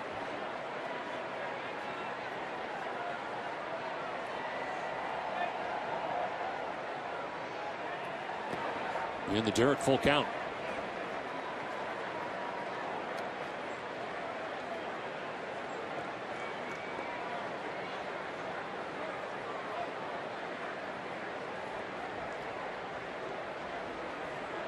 Seventeen hits between the two teams tonight, and we are in the 5th inning with 1 out and 2 on for the Twins. Tonight, Dubron has got some pretty good run support. Leads in that category, and so far tonight his team has given him 5. Taking Shopik off a lot here. Finally gets one to work with. There's a 3-2 pitch coming. And he will miss to load the bases. Tying run coming to the plate, and Josh Willingham, always a power threat, as walks Mauer for the 2nd time tonight. Now this combination of Mauer, Willingham, and Morneau, very, very difficult in the middle of this lineup for the Twins. Just missing the inside corner with the fastball is Dubron on the 3-2 pitch. And the Twins get something going here with 1 out. Beth Israel Deaconess Medical Center, the official hospital of the Boston Red Sox, is celebrating Fenway's centennial with 100 pitches for good health.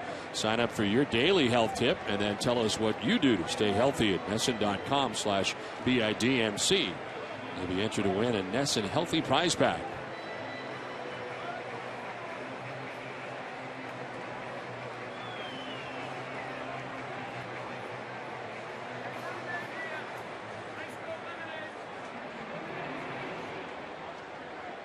So bases loaded, 1 down. Josh Willingham coming up. There is action in the Red Sox pen as Shinichi Tozawa warms in the pen.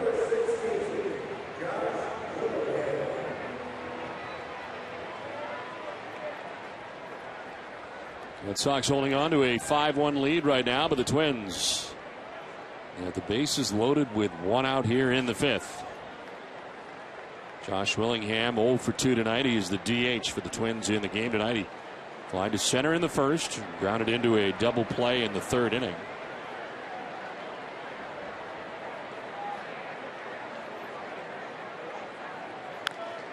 This one grounded foul. Now coming up, we'll get you the reaction here from Fenway Park. The reception to Curt Schilling, introduced tonight as one of the Red Sox Hall of Famers, inducted into the Red Sox Hall of Fame today, part of a pregame ceremony at Fenway. And show the reception Curt received.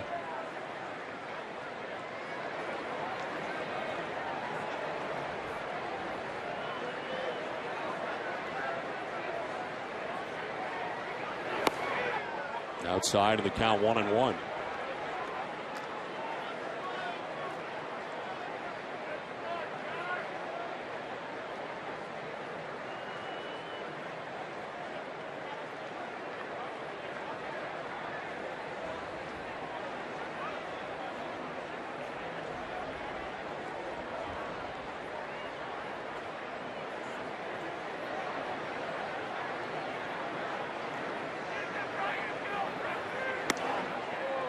One is outside, 2-1. Dubron there trying to go with the changeup, but leaves it up in the zone, up and out of the zone. And right now, everything in Willingham's favor. Bases loaded, 2-1 count.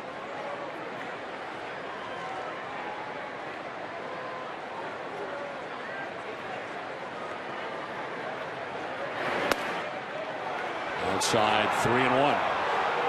And Dubron again. Now he's totally frustrated with Wegner behind home plate. But you've got to be careful with your emotions. You start doing things like this, and you will not get close pitches.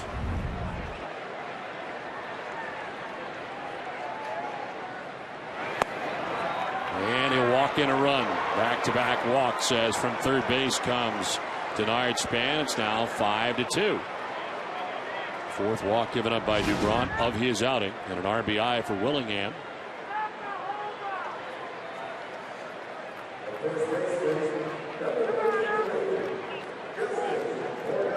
So bases loaded again with 1 out, and you got Justin Morneau coming up.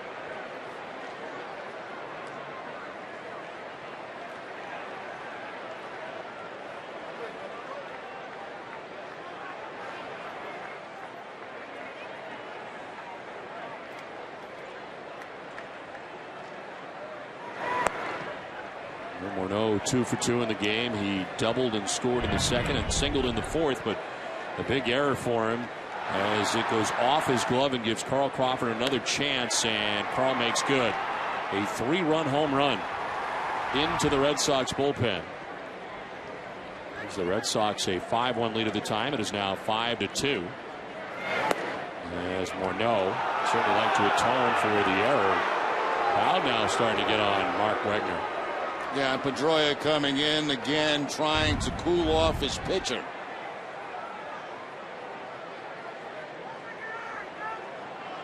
They've been close to it, but they have not been strikes. They for the have most not part. been. Yeah, I agree with you, Don. You know, the majority of them have not been in strikes, and I think Dubron expects that plate to be a little bit bigger than what it is right now.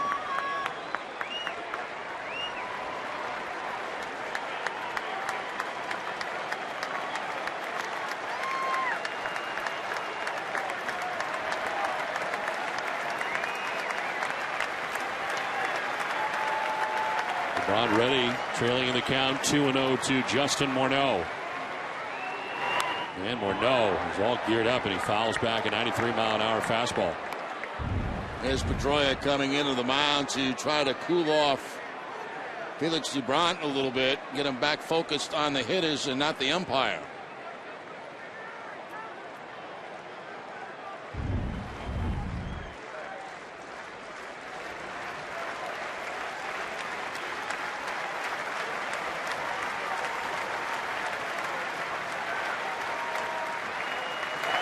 Morneau with a swing and a miss. Fastball that was up. It helped out Dubron there. He couldn't lay off. Certainly did. Up and in for the swing and miss. Pitches out over the plate. Morneau has been taken to the opposite field off these left-handers, Lester and Dubron. Revere at third, Maurer at second, Willingham at first, one out, a run in.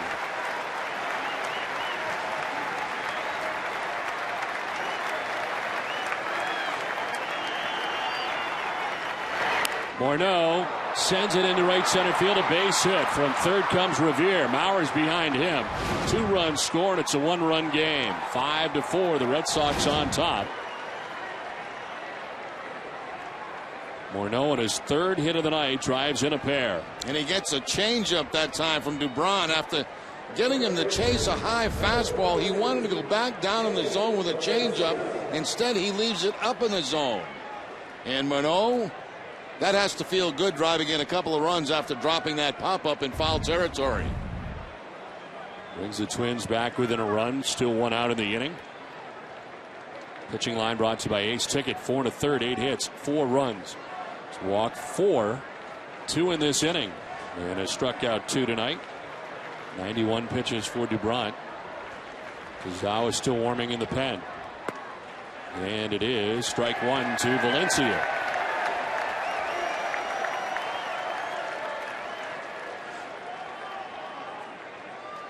Andy Valencia 0 for 2. He's flied out to the warning track and right and struck out looking. Just a .202 average for the Twins' third baseman. And he lines this to right field. Ross on the move will make the running catch. Tagging at third is Willingham. He will score, and the game is tied 5-5. So Valencia on the sac fly. Good running grab by Ross, and no chance to turn and fire towards the plate. And the Twins have tied it up. Yeah, Cody Ross actually made a pretty nice play on this. I thought the ball was going to get by him and roll around down in that right field corner, but he reaches out. It is a sacrifice, and all of a sudden you got a tie ball game. Walks really hurt Dubron here in the 5th inning. 2 walks in the inning. They both score. And now Darren Mastriani, who is 1 for 2 with an RBI single in the game, the 8th member of the Twins to bat here in the top half of the 5th inning. Swinging a foul tip.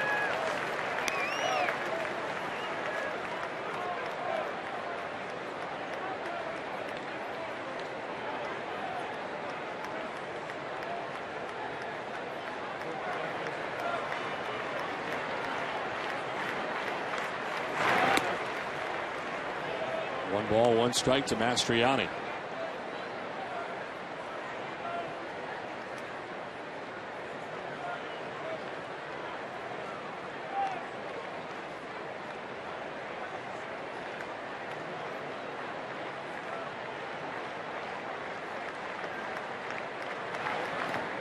In the dirt, Shoppa can't find it right away, and staying at first base was Morneau. I don't think Morneau could find it right away either, and that's why he did stay at first base. I think he got blocked out by Kelly Shoppick, who was tracking it down.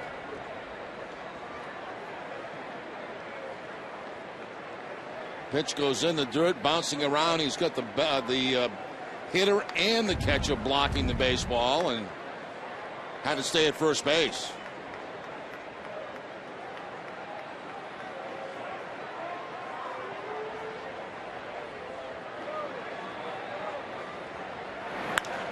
In the air to right center field. Ellsbury going back.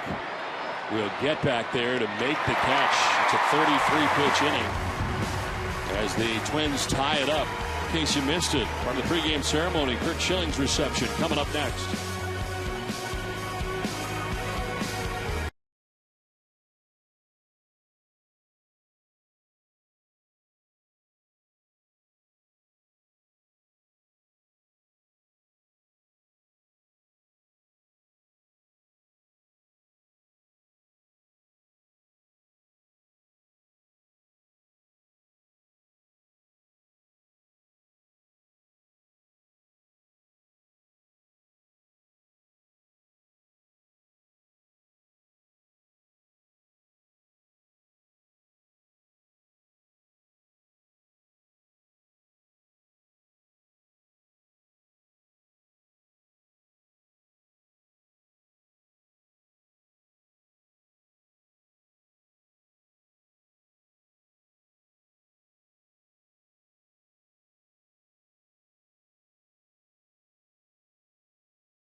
Tonight, as the game is now tied 5-5 as we get ready for the bottom of the 5th inning.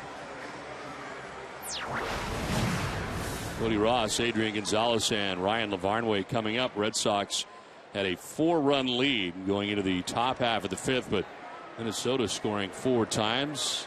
All tied at 5 for Brian Dunsing. Deals with a pitch high for ball 1.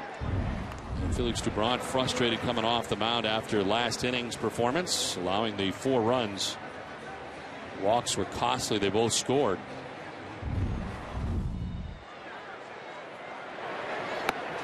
Two and 0.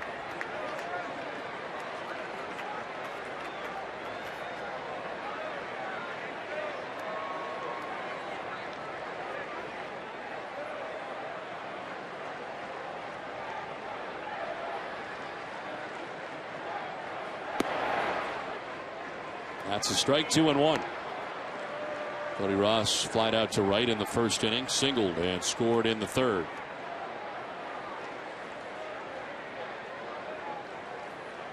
Run at 97 pitches through 5.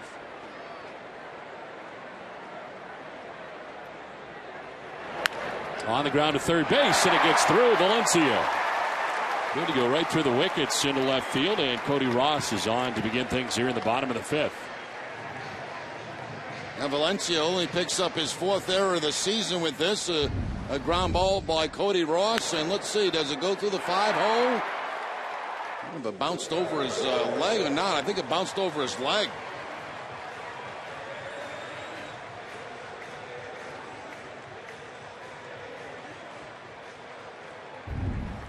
So an error charge to Valencia at third base to begin things here in the 5th. Adrian Gonzalez has grounded into a double play, singled to knock in a run as he takes ball 1.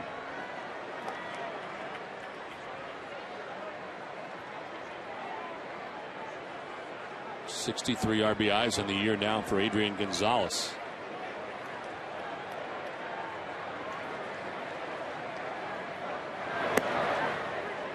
That's a strike, and it's 1-1.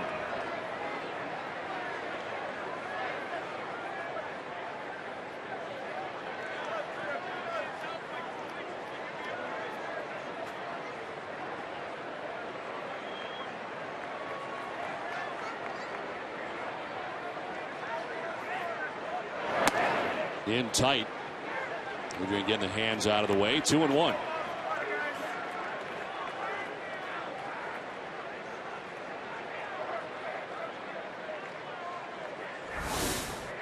Ryan LaVarnway waiting on deck. Red Sox batting here in the 5th inning. They get the lead runner on for the 4th time in 5 innings.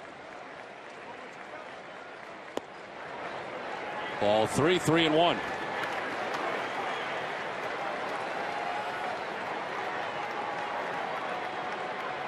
Dunsing has not walked anybody through 4+ innings. Down on the count here, 3-1.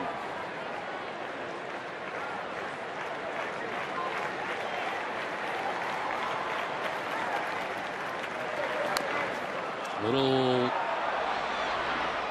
ball in front that is thrown away. Right in front of the plate, Maurer comes up throwing to second, and he throws it into center field. Fair ball right in front of the plate, and they had the man at second in Ross, but Maurer throws it away. Yeah, that ball just sailed on Joe Maurer. He picked it up no more than maybe 2 feet in front of home plate, as you can see right there. But the throw's going to sail to second base. And Cody Ross will be safe. Gonzalez safe at first base. That is the 2nd error of the inning for the Twins. It's almost like the ball slipped out of the hand of Joe Maurer. You could see him looking at his hand after making the throw. Only his 2nd error this year as a catcher.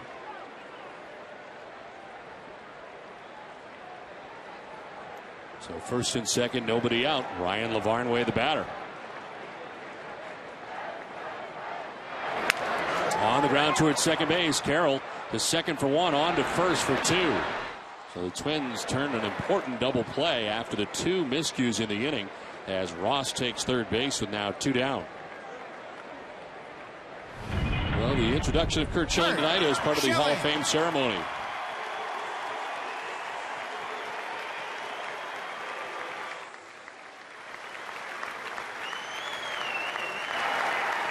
Curt is joined by his wife, Shonda.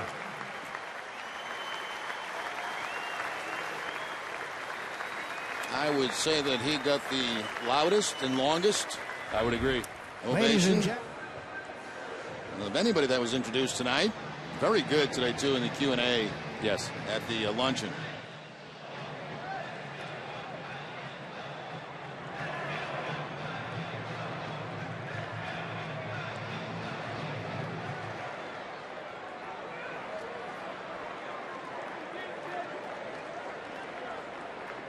Two outs in the inning. Ross at 3rd base. Will Middlebrooks stands in on the right side. Middlebrooks grounded out of the 2nd, struck out swinging in the 3rd as the pitch misses for ball 1.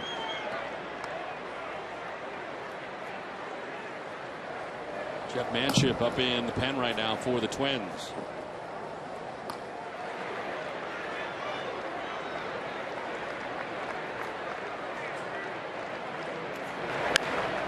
Fly ball foul down the right field line, out of play.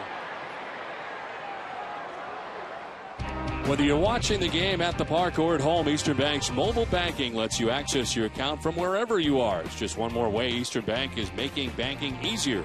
Learn more at easternbank.com. Red Sox and Twins tied 5-5. The Red Sox have the go-ahead run at 3rd base with 2 outs. Will Middlebrooks pops it up, or no, again into foul ground. This time makes the catch, and the Twins out of the jam despite the 2 errors in the inning. We played 5, tied at 5.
Cumberland Farms joined Jenny Dell for this week's Top 9 Countdown, including a look at Red Sox first-round pick Devin Marrero, the Red Sox best plays of July and this week in Fenway history, and more.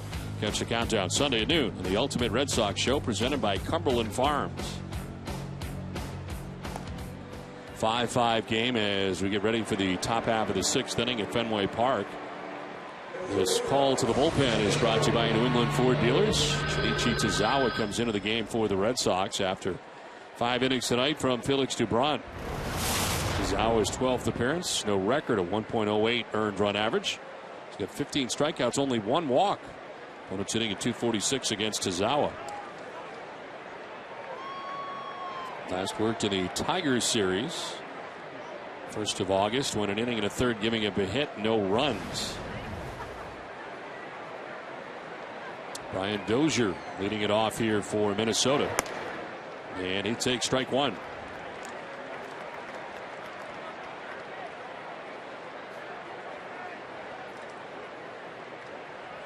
Dozier striking out in the 2nd, grounding out to short in the 4th.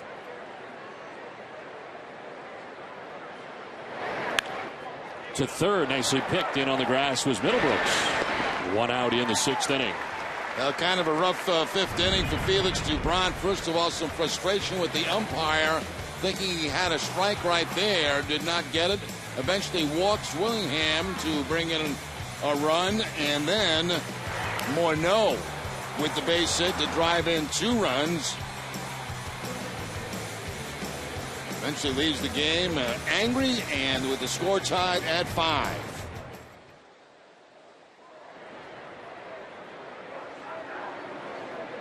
There is Jamie Carroll, the number 9 man for the Twins, with 1 out. Good success against Doubront tonight, a walk and a single. As he takes strike 1 from Tozawa.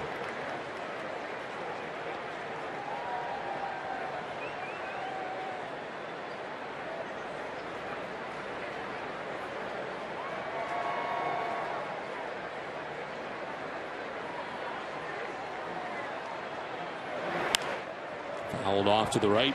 0-2 the count. Time now for the answer to tonight's AT&T trivia question. It's the last Red Sox pitcher to have a complete game shutout against Minnesota. The answer is Tom Gordon. Wouldn't blank the Twins May 17th of 1997 at the Metrodome. It's one of 2 shutouts he had with the Red Sox. Also the last game Gordon ever had 10 or more Ks in. The last Twins pitcher to shut out the Red Sox was Joe Mays. Did so August 16th of 2002 in Minnesota. This is to right field down the line. Cody Ross is not going to get there. It is a foul ball and out of his reach. Very close to the line as it turned out. And Rackley, the first base umpire, had a very good look at it. You can see the divot right there in foul territory. This looked like bad news when it left the bat. It looked like it was going to drop in for a base hit, but just barely in foul territory.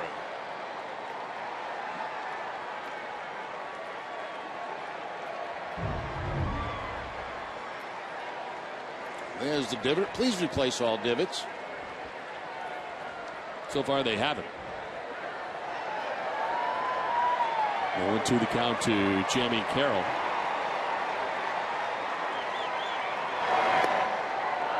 Just outside, it's 1-2. Prior to last night, the last time the Red Sox were shut out by the Twins, April 15th of last year at Target Field. Last time they were shut out by the Twins at Fenway prior to last night was almost 16 years ago to the day.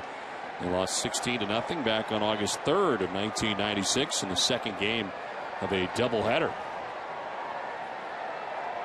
1-2 pitch. Fouled off to the right.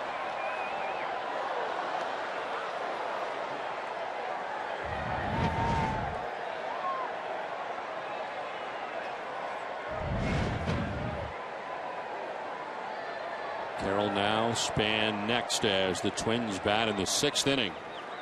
Next half inning will get you caught up on the Mariners Yankees.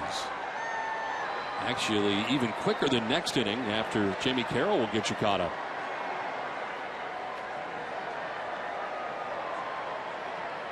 One-two. Ground ball softly at foul.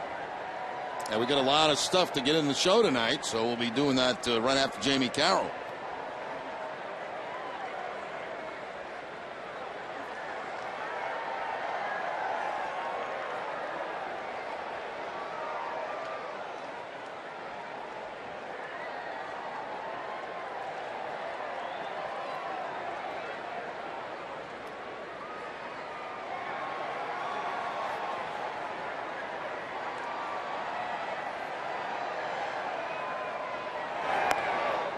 high 2-2.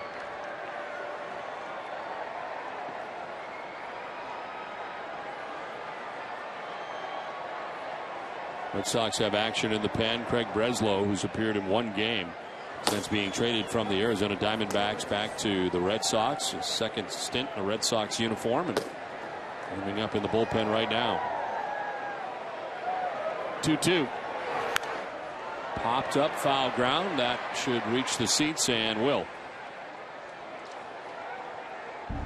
Well, tune in Monday morning and every weekday morning at 6 for Dennis and Callahan here on Nesson and on WEI FM 93.7. They'll break down this weekend Sox Twins series and catch you up on all the stories from the Olympics. It's all starting on Monday morning at 6 right here on Nesson and WEI FM 93.7.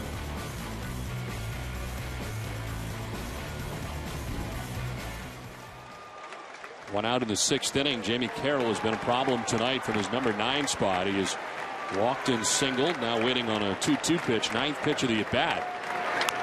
And another foul ball.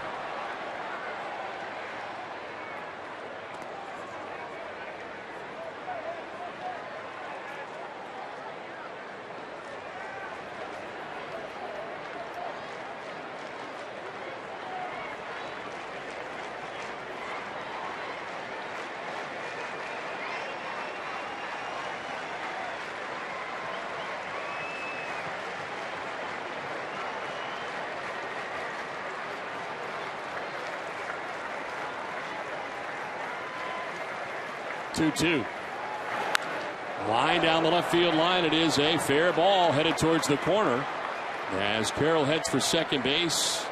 He's got himself a 1-out double, and he has had a great night from the number 9 spot.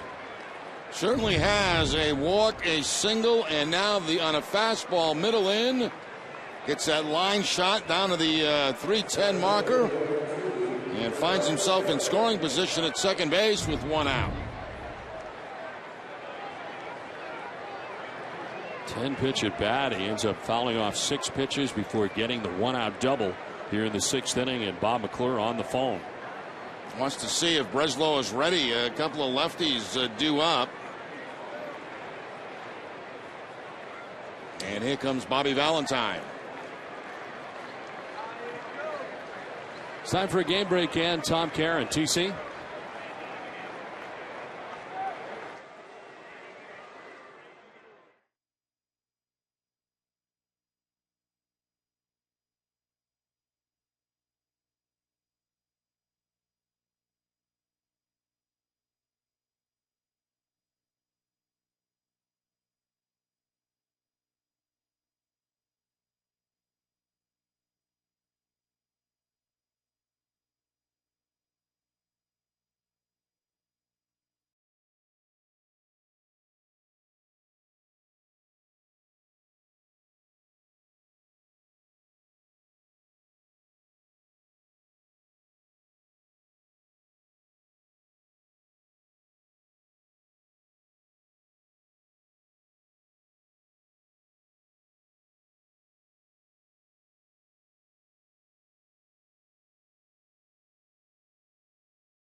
Enter the Foxwoods Red Sox Grand Slam giveaway, and you could get called up to train with the pros. Play on the field, get your own locker, wear an authentic uniform, and more. Enter at Foxwoods, official partner of the Boston Red Sox. Learn more at foxwoods.com. The pitcher is Craig Breslow into the game. His numbers with Arizona in 40 games. He was 2-0 with a 2.70 earned run average. 42 strikeouts to 13 walks. Opponents hitting at .233 against Breslow. And in his first appearance in a Red Sox uniform against the Tigers, went an inning and a third with a couple of strikeouts. Comes into a 5-5 game. The Twins have Jamie Carroll at second base with one out. Kennard Span takes strike one. And at second, the responsibility of Shinichi Tozawa goes to third of an inning. Gives up the double to Carroll.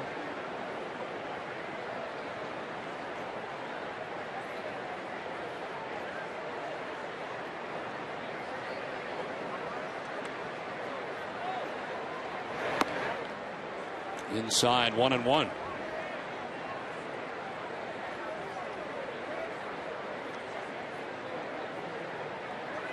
Felix Dubron tonight started, went 5 innings, giving up 5 runs. Had a 5-1 lead. Could not hold it. And the Twins threatening to pull ahead.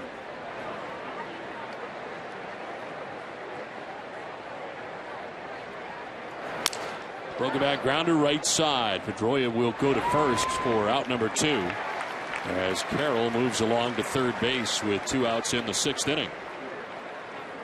Good job by Breslow getting that broken bat ground ball to Pedroia. Pick up the second out of the inning. Fastball and a splinter coming off that bat.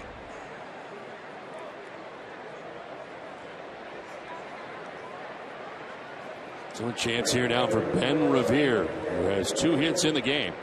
Both singles, 2 for 3.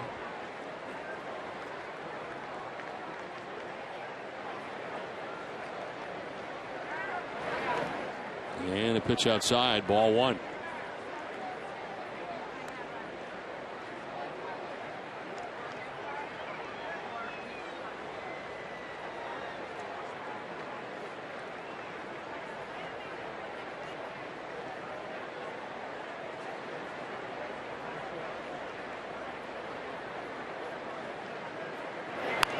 On the ground to third base, Middlebrooks has got it. His throw is good, and out of the jam is Breslow. Nicely done. 5.5 done. Game still tied 5-5.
Powered by Eastern Bank, the official bank of the Red Sox television network. Tradition, history, and a commitment to everyone on our team. These are just a few of the things Eastern Bank is made of. Find out more at easternbank.com. Bottom of the 6th inning, and a first pitch strike into Carl Crawford. He didn't think so. Ryan Dunsing back on the mound here for the Twins in a 5-5 game from Fenway. As Crawford is 2 for 2 tonight. He doubled in the second and scored, then the 3-run home run in the 3rd inning. Now a chopper right side that is run down by Carroll. Throws out Crawford. The Amica Pit Zone is brought to you by Amica Insurance. Amica Insurance, it's not just how you're covered, it's how you're treated. And back in the 3rd inning, a fastball middle in to Kyle Crawford. A 3-run shot, his 3rd home run of the season, to give the Red Sox at that time a comfortable lead. Red Sox have action in the pen. The tall lefty Andrew Miller warming up. Red Sox have already used Tozawa and Breslow out of the pen tonight in relief of Felix Dubron.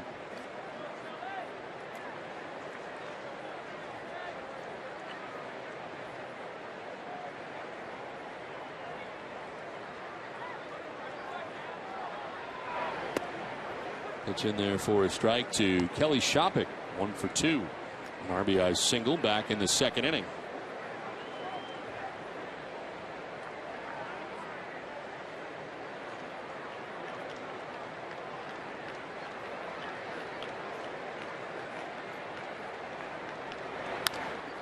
Ground ball foul outside of 3rd. 0-2.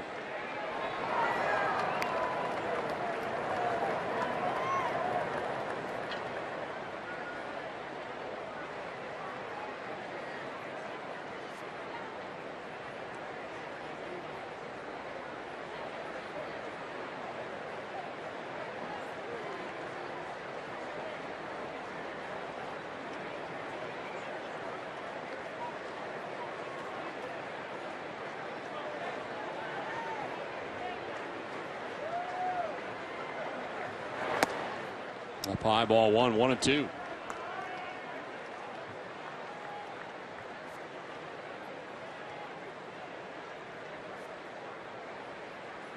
On deck for the Red Sox in his return is Mike Aviles. Had a nice return tonight with 2 hits, 2 at bats, single to center, single to right.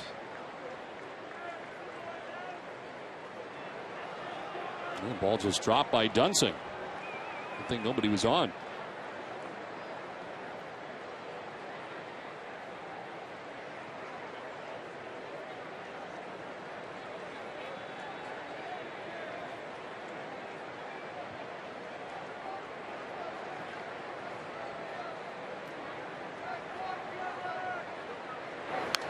Fouled straight back, still 1-2.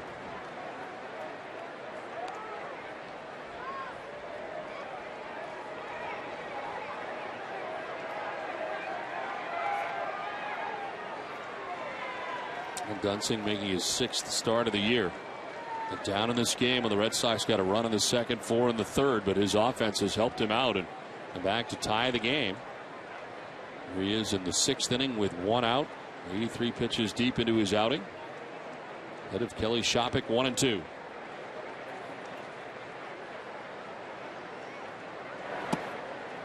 Evens up at 2-2.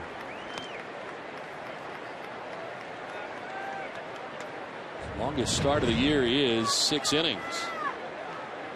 That was in his last start, a win against the Cleveland Indians, giving up a run in 6 innings.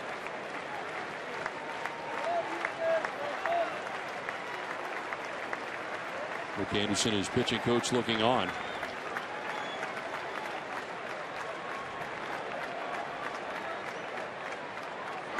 Shopik strikes out. 2nd strikeout for Dunsing. 2 down in the 6th inning. Back to the slider, down and in to Kelly Shopik to pick up the strikeout. Shopik now 1 for 3 in the ball game. Drove in a run back in the 2nd inning. Every pitch in that at bat was pretty much up in the zone to that final one. Arbor Coat exterior stain by Benjamin Moore is a revolutionary waterborne stain that will transform your home into the envy of your entire block. Find Arbor Coat at your local Benjamin Moore retailer. Yeah, you'll have your entire block just walking by a house wanting to look at that stained deck. It's unbelievable. And they go, that's arbor coat. And you go, that's right. Can you tell right away? Oh, immediately. You meet neighbors you never knew you had.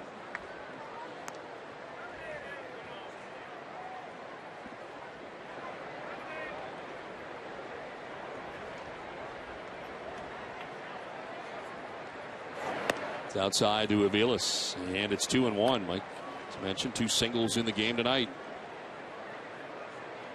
You ever had turf toe, Jerry? Never have had that, no. They say it's very painful. A lot of football players seem to get that injury.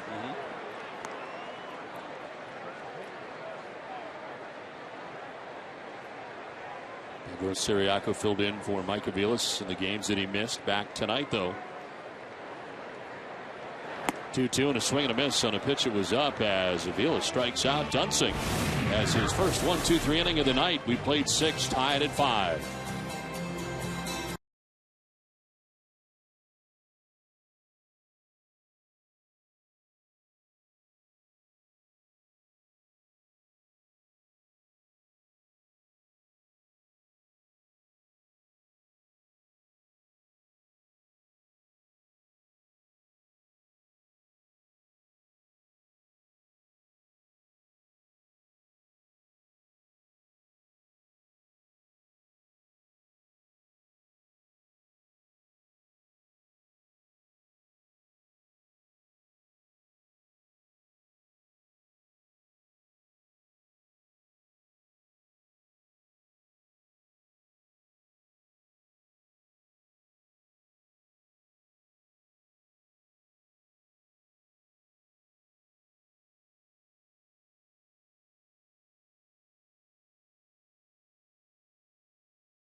The Beth Israel Deaconess First Aid Stand behind Section 12. Beth Israel Deaconess Medical Center, the official hospital of the Boston Red Sox. Visit them at bidmc.org. 5-5 game as we head to the top half of the 7th inning. Joe Mauer leads it off for the Twins. As Craig Breslow back on the mound for the Red Sox here in the 7th. Got the final 2 outs of the 6th inning. Twins had the go-ahead run at third base, but could not score. Thanks to the fine work by Breslow, who got Span and Revere to both ground out.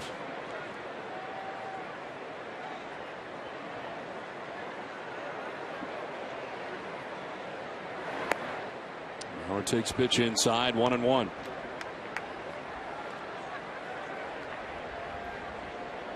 Breslow acquired on Tuesday from Arizona for Matt Albers and Scott Podsednik.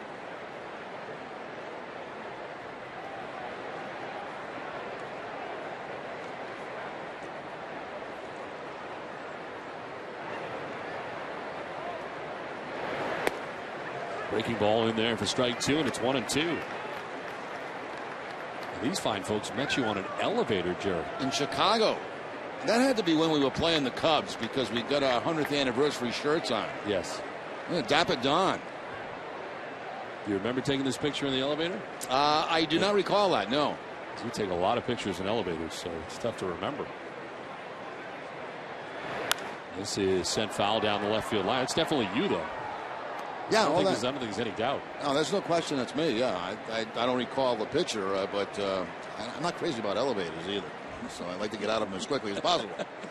Well, you looked happy. Andrew Miller and Mark Melanson up in the pen.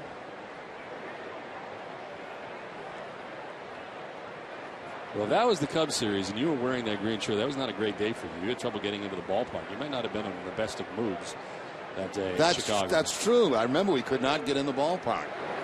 1-2 is on the ground right side. Pedroia, tough hop, but he stays with it and he throws out Mauer. Ever wonder what it's like to be a NESN game day producer? NESN will give one lucky fan a chance to see the broadcast from every angle, including spending an inning with us in the broadcast booth. Don't miss out on this one-of-a-kind experience. To be a NESN producer for a day, visit NESN.com/producer and enter today. There we are. That was the day. That's how happy you were prior. I was with Pat Demir and Jenny Dell, and they would not let us into, what's the name of that place? Wrigley Field. Wrigley Field. Yes. You have your pass on. You have all the correct credentials. Yeah. But they are not going to let you in. You're not coming in. Maybe it's because I didn't have socks on. I don't know. High fly ball out to center field. Jacoby ELLSBURY camped underneath. And he puts it away. 2 down in the 7th. Breslow has retired all 4 Twins he's faced.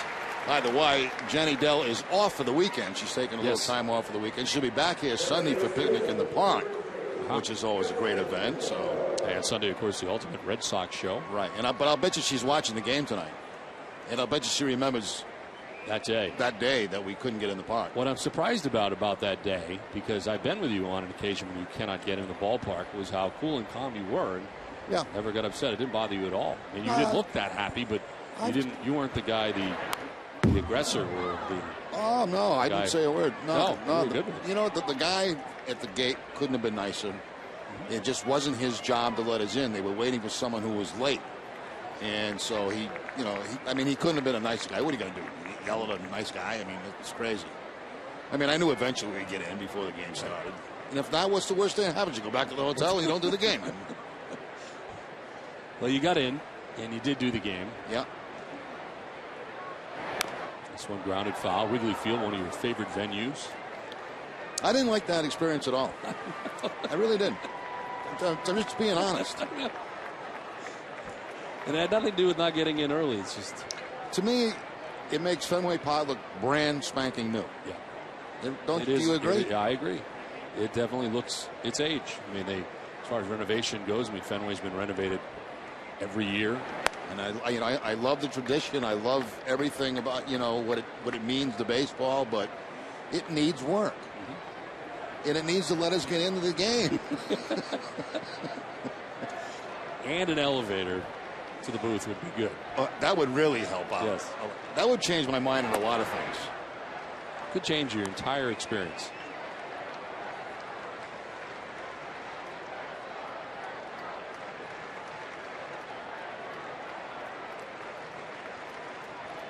Justin Morneau batting with 2 outs, count of 2-2. Framed by Shopik, trying to bring it back to the corner, full count.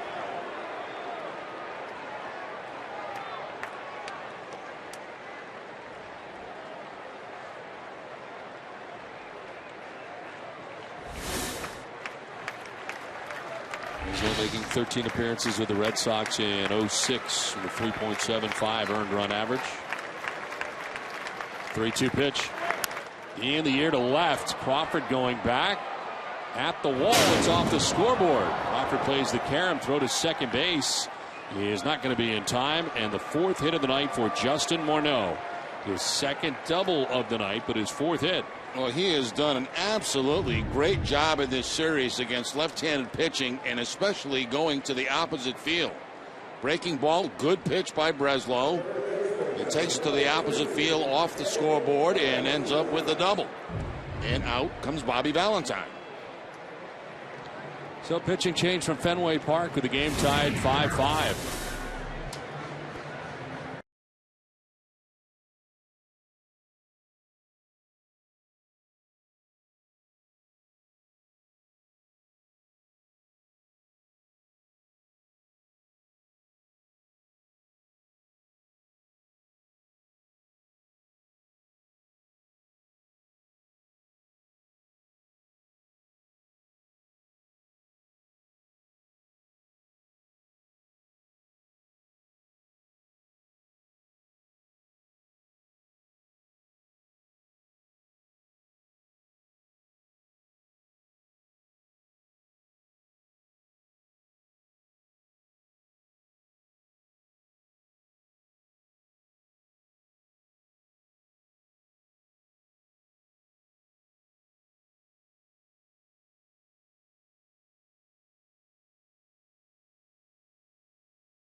5-5 game with 2 outs in the 7th inning. It's time now for the Coors Light freeze cam. And earlier on, Justin Morneau in foul ground had a chance to end the inning, but instead cannot make the catch. And Carl Crawford would hit a 3-run home run after this. Coors Light freeze cam is brought to you by Coors Light Frost Brewed Coors Light, the world's most refreshing beer. So 2 outs and Morneau now at second base. Red Sox move on to their 4th pitcher of the night, Mark Melancon, into his 24th game of the year, 0-2 with an 8.34 earned run average, 297 opponent batting average. Inning and a third from Breslow, but he leaves responsible for Morneau.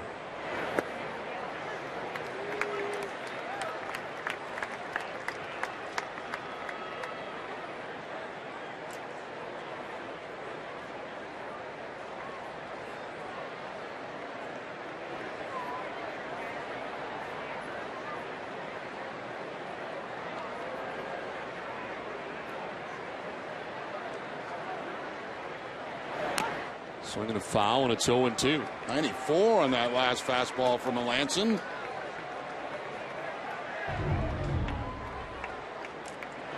Little extra giddy up. Ball fouled off.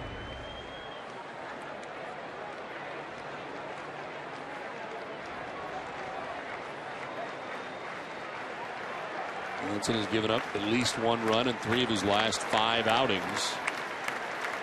Brought into the game here to face Danny Valencia, who went around. They ring him up. First base umpire David Rackley rings him up. 7th inning stretch from Fenway. Game still tied 5-5. Let's check in with your need to know with Nessa Daily, presented by Sun Life Financial. Here's Jamison Coyle.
Pitch shown us for Red Sox Game Day Live, presented by Uno's with TC Matt Stairs at 6:30. The preview: Clay Buchholz starting Game 3 of the series against the Twins as he goes for his 10th win of the year. Plus highlights of Mariners-Yankees matinee match in the Bronx. Live coverage begins at 6 right here on NESN.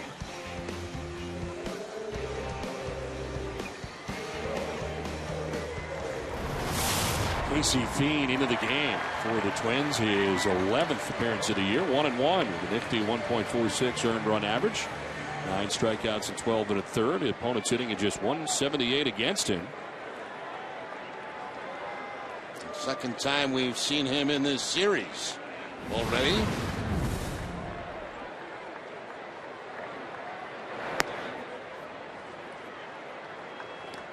Jacoby Ellsbury 1 for 3 tonight. Reached on an infield hit in the first inning. Since then, he has flied out twice, once to left and once to center.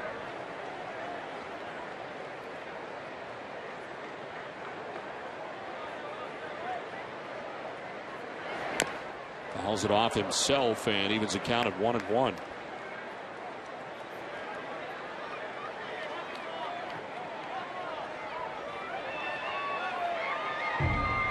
Brian Dunsing leaves as the pitching line is brought to you by Lexus. 6 innings, 10 hits, 5 runs. Only 2 of them are earned.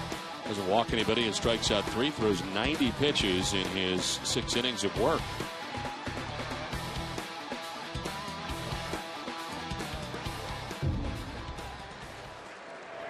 Now into the game is Casey Fiend as Ellsbury still trying to walk it off a little bit. Now ready to go after fouling a pitch off himself.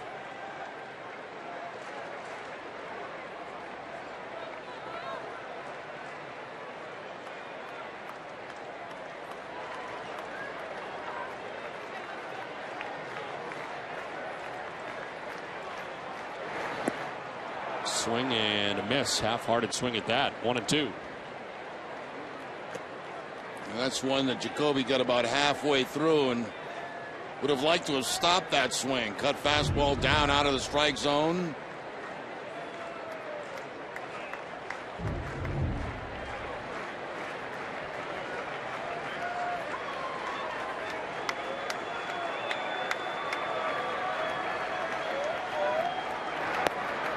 Outside corner for strike 3. Jacoby didn't think so. Fiend strikes him out. First out of the 7th. I'm not so sure about that one right there. That ball looked to be outside.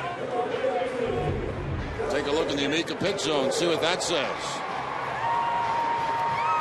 Outside. Dubront would have liked a couple of those calls.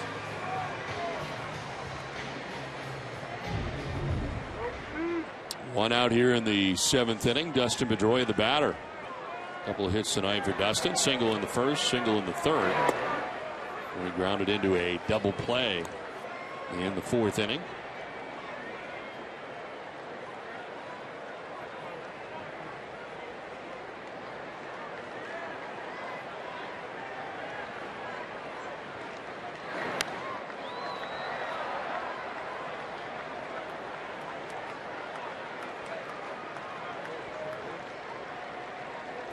Aerial coverage brought to you by DirecTV. If you call yourself a sports fan, you got to get DirecTV. Call 1-800-DirecTV. It's amazing how it's dark outside, but very light up where the blimp is.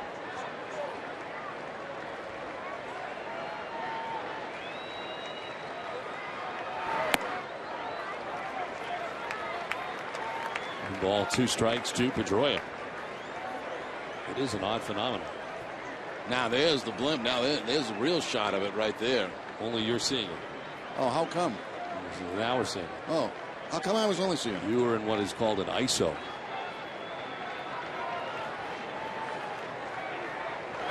1-2. Sometimes as Pedroia strikes out, he's not happy at all.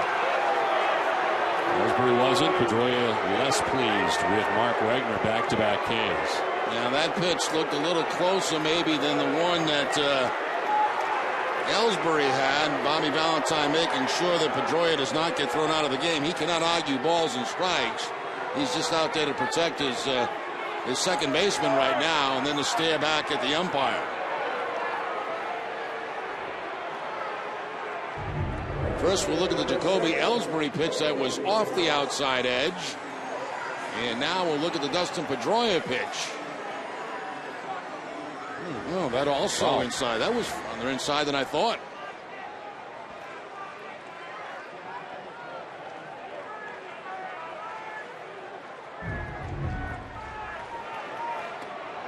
Now a first pitch strike into Cody Ross. That is 4 straight strikeouts now for Twins pitching.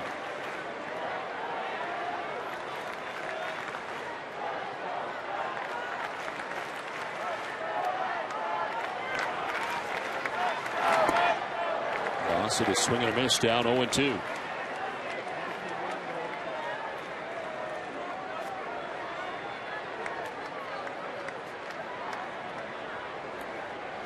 two disgruntled Red Sox right there on third strike calls. Side by side.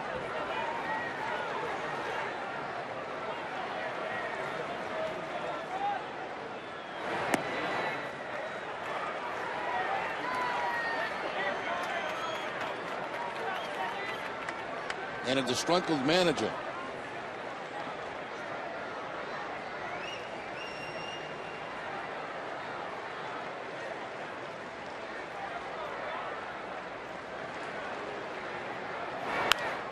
High drive to left.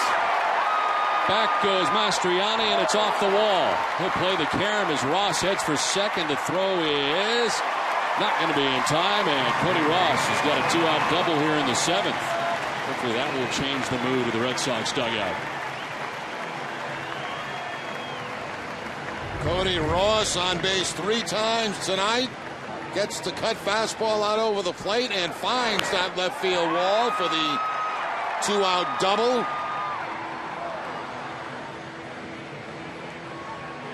They sit back in the third, got on by an error in the fifth, and now the double here in the seventh. Now the question is, what do they do with Gonzalez? Do they put him on first base with first base open, take their chances with LaVarnway, or do they go after Adrian Gonzalez?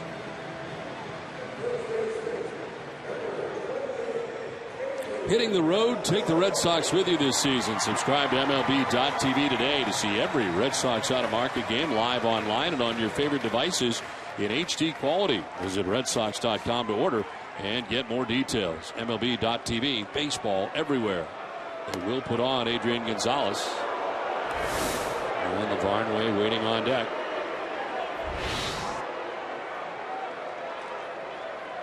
Left-handed hitters available for the Red Sox: Kalish, Punto, and Saltalamacchia.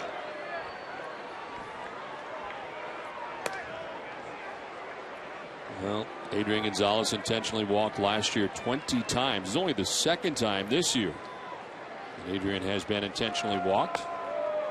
And he'll head down to first base with 2 outs in the inning.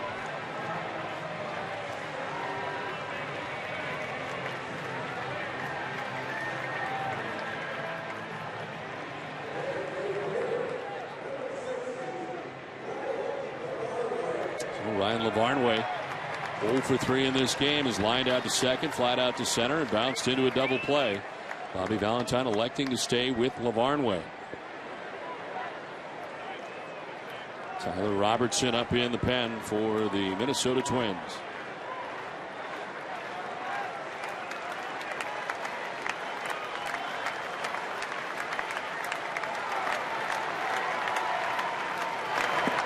LaVarnway takes strike 1.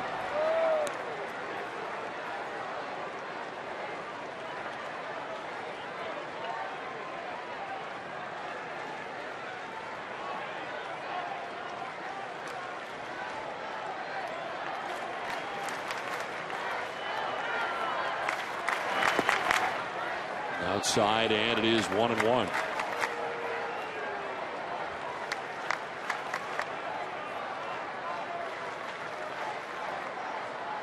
Gardner has action in the bullpen, as we told you about, as Tyler Robertson warming up. You think about Saltalamacchia hitting 195 against left-handed pitching if they went in that direction. 19 of his 20 homers against right-handers, as LaVarnway is down 1-2. Yeah, that's the thing. I think if they had brought a left-hander in, they would have certainly seen a left-hander come in out of the bullpen, and had it been Saltalamacchia, they would have switched him around to the right side of the plate.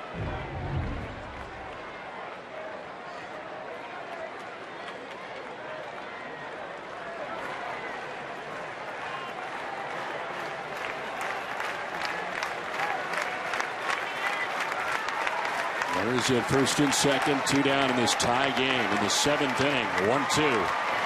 LaVarnway pops it up. Back comes Mauer and foul ground, and Mauer's got a play, and he makes it to end the inning. And the Twins are out of the jam. We have played 7 from Fenway. Game tied 5-5.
Melanson is brought to you by Eastern Bank. At Eastern Bank, we're made of free checking. It's got nothing to hide, which means no fees or any other types of curveballs. Check out what else we're made of at easternbank.com. Well, Mark Melanson stays in the game. He was able to strike out Danny Valencia to end the 7th inning. Back out there to start the 8th in this 5-5 game. There is action behind him as Andrew Miller back up again for the Red Sox in the pen. Aaron Mastriani leads it off for Minnesota and takes ball 1. Single to drive it a run in the 2nd inning. Since then, a ground out and a fly out.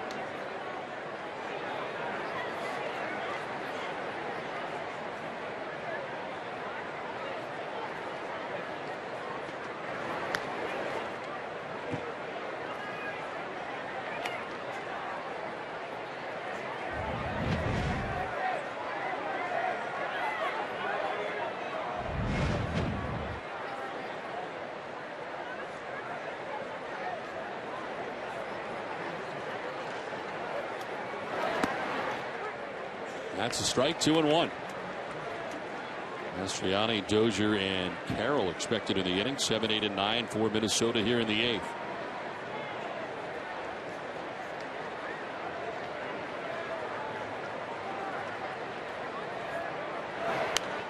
Slap foul, 2-2.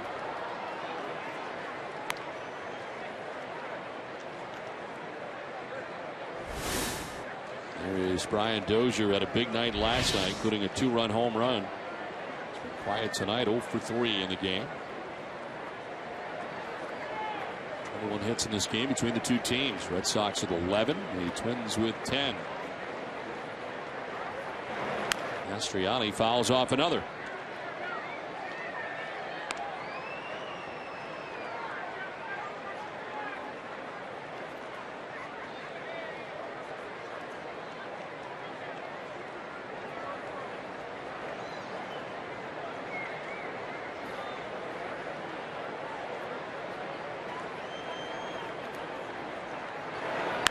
On the ground to shortstop, Mike Aviles. Throws out Mastriani, 1 down. Well, coming up immediately following the game, stay with us for WB Mason's Red Sox Extra Innings Live with TC and Matt Stairs. Get a breakdown of Felix Gibran's start tonight and hear the starters' post-game comments. Plus, you'll get manager Bobby Valentine's thoughts on Game 2 of the series from the Fenway interview room. It's all coming up after the game, only on NESN. 1 out in the 8th for Brian Dozier. 0 for 3 in the game. He is struck out and grounded out twice. To right field. Ross on the move again. Gets there. 2 down. Had him played perfectly that time. Very shallow in right field and a little bit toward that line. Ball left the bat, looked like it had a chance, but then you see where Ross was playing, and he was able to eat it up in a hurry.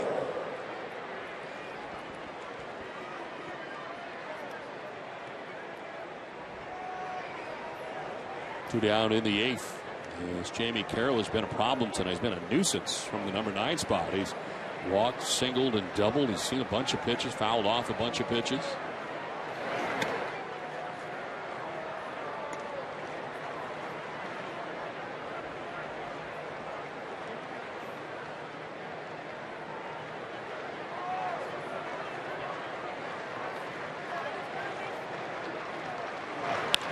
Right back at Melanson. It kicks off him into third. Middlebrooks' throw is going to be not in time. Turned out to be a nice bid by Will Middlebrooks. As Melanson almost in the way there for a moment as he went after it. And where did it get him is the question. Yeah, this right back up the middle, and it looked like almost off the wrist of Melanson. Natural reaction to chase it down. Middlebrooks comes in to make the play, but not going to be a time at first base. So what a big night for Carroll out of that 9 spot. Well, his 3rd hit of the night, 4th time he's been on base. Bobby Valentine, he is going to make the change. Mark Melanson comes out. This game is tied 5-5. The pitching change from Fenway.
By Xfinity. Well, nice running catch by Jacoby Ellsbury in the first inning. Josh Willingham robbed of extra bases by Jacoby Ellsbury.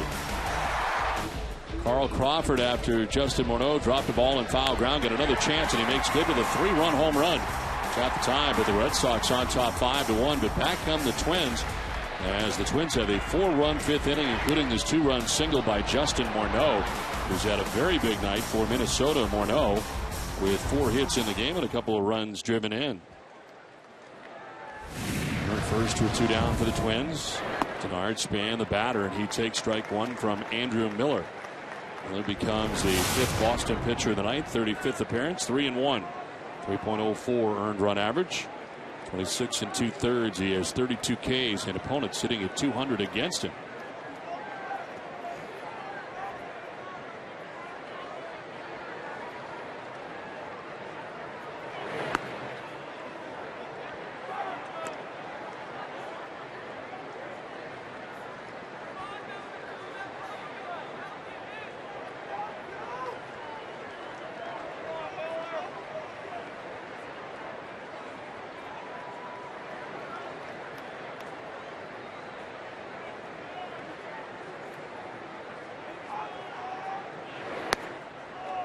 Blowing away, 2-1.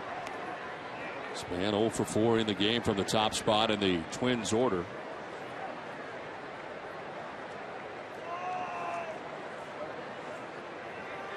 Miller was stranded 25 of 28 inherited runners.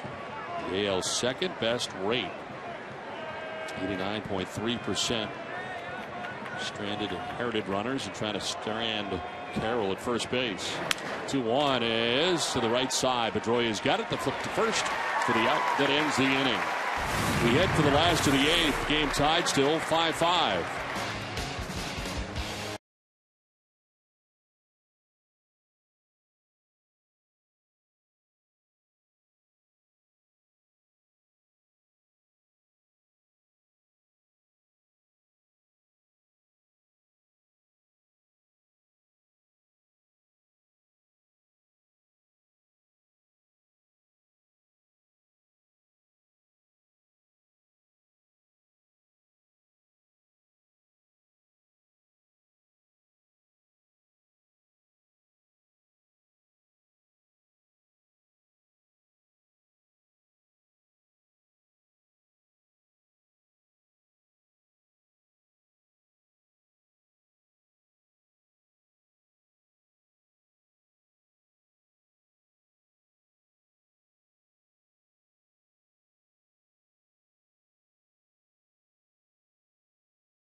And the Red Sox on NESN.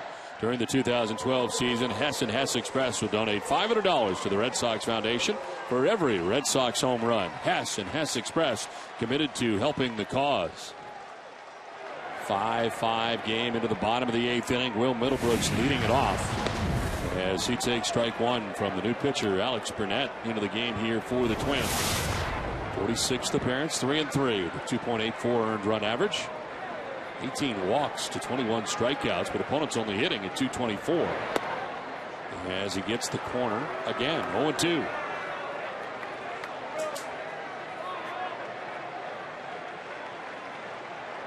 Casey Fine worked the 7th inning. Gave up a hit and had 2 strikeouts. Also an intentional walk of Gonzalez. But no runs. Chop to short, and on the backhand, Dozier throws to first for the first out of the 8th inning. Well, it's time now for a look at the road ahead, brought to you by Safeco Insurance. Tomorrow on Game 3 of this 4-game set, Clay Buchholz will get the ball for the Sox. He'll look to continue a run where he has gone 5-1 over his last 9 starts. The ERA over that stretch is just 2.44. And in 7 of those 9, he's allowed 2 earned runs or less. It'll be his 5th career start against Minnesota, 3-1 in his previous 4 starts. Live coverage begins at 6 with Red Sox first pitch. 1 out in the 8th. Crawford sends it foul to the left.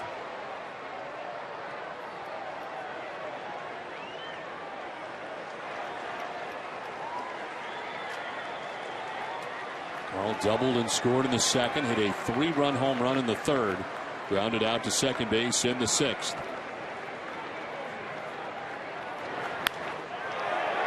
Off the glove of Morneau and into right, a base hit.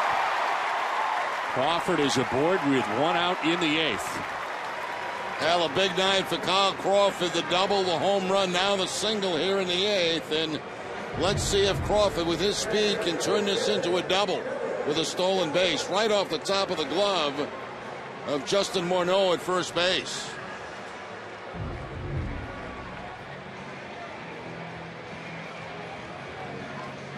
I think everybody in the ballpark expecting Crawford to try to steal second. Kelly Shoppach, the batter, with 1 out and Crawford at first base. Shoppach is 1 for 3 tonight. He had an RBI single back in the 2nd inning.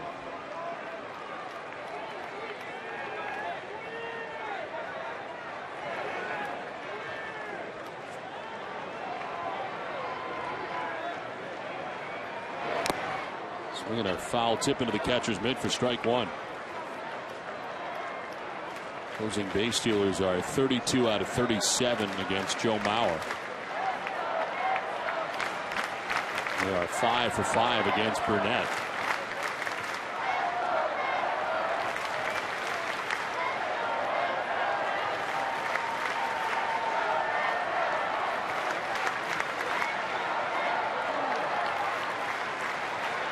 Throw to first, and back is Crawford.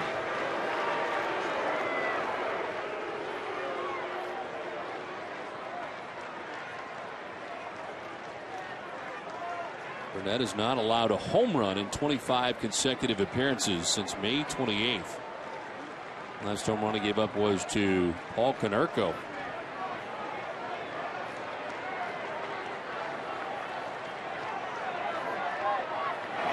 Swing and a miss, and 94 on the fastball. Shoppach down 0-2.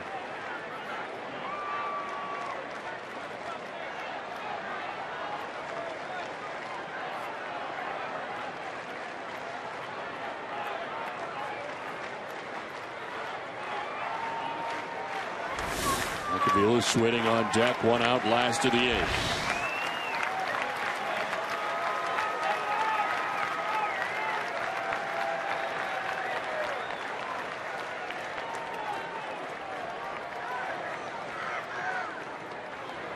Shoppach lines it into left field. Crawford will touch second and head for third. No, he's going to throw the brakes on and try to get back, and he will. Throw went to third. And Pettit Mastriani got to that ball quickly and got it back in a hurry. Yeah, sure did. And it looked like Crawford was headed to third base, but because Mastriani covered that ground so quickly out in left field, he had to hold up at second base. How much ground he covers going there to his right, and the throw right on the money at third base. Kelly Shoppach picks up his 2nd hit of the night. 2 on, 1 away. Mike Aviles, the batter. He has 2 hits tonight, a single to center, a single to right. Struck out swinging in the 6th inning.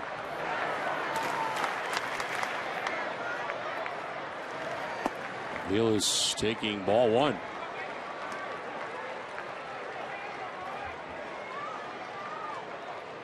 Red Sox trying to grab the lead here in the bottom of the 8th inning in a 5-5 game.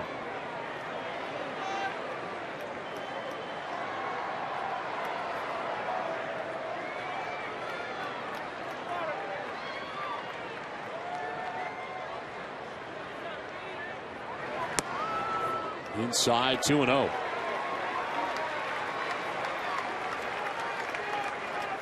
Now we're out to talk now to Burnett.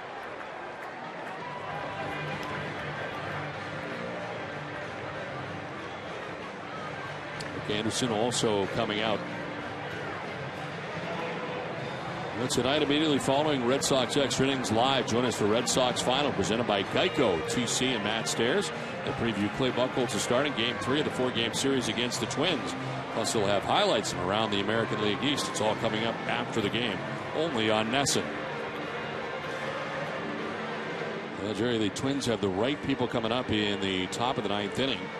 Then Revere, Joe Mauer, Josh Willingham. Anybody gets on, Justin Morneau will have a chance. Yeah, they've got a pretty solid top 5 in that lineup for the Minnesota Twins. And the action now in the bullpen. Gray Robertson loosening up for the Twins.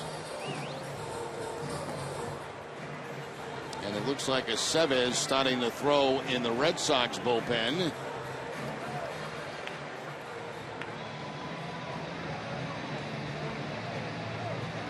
Threw 26 pitches in his outing last night. Non-save situation, just getting some work last night. 2 on, 1 out. Mike Aviles ahead in the count, 2-0.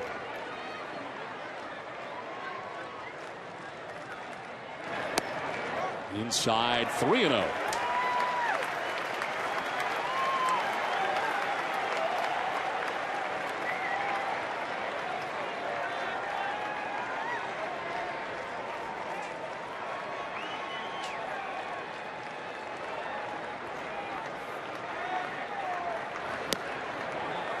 Ball 4 and down to first base goes Mike Aviles. Base is loaded.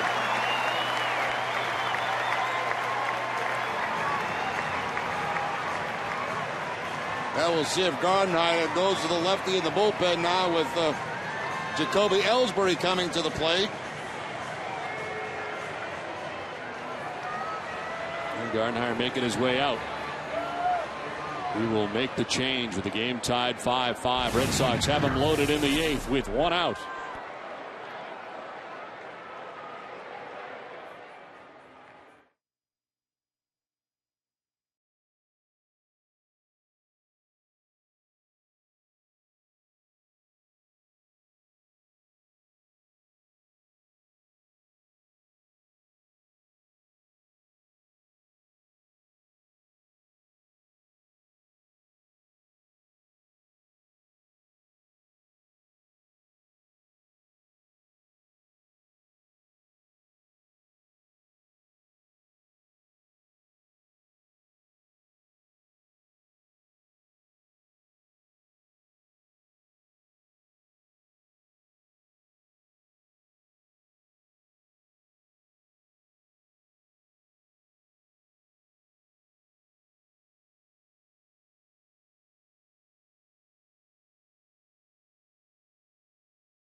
Callahan here on NESN on WEIFM 93.7. We'll break down this weekend's Sox-Twins series.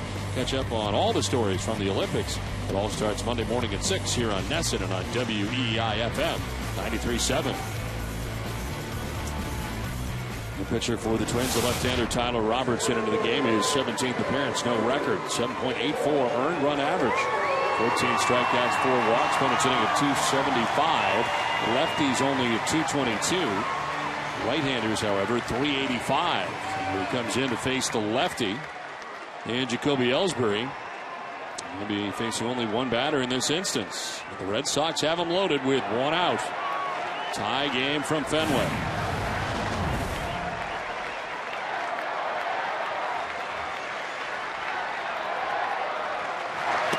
Ball 1 to Jacoby ELLSBURY. Middle infielders for the Twins not completely in. They're in a position where they have the option to come home or go for the double play if the ball is hit hard right at them because of ELLSBURY's speed.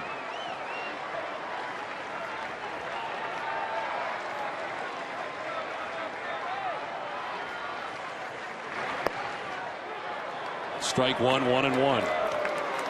ELLSBURY with a single back in the first inning, a 1-for-4 night.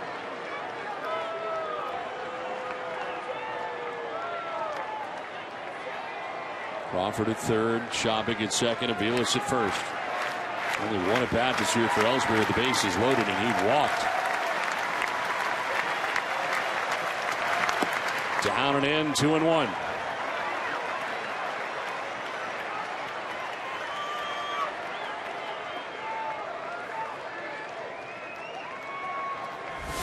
Dustin Pedroia waiting on deck.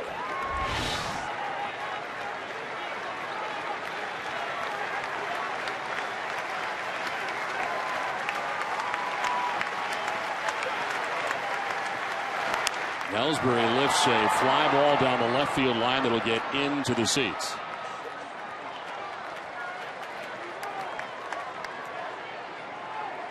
I was going to yell, get out of here, because it was not going to be deep enough to score that man from third base. And it did get out of here in foul territory.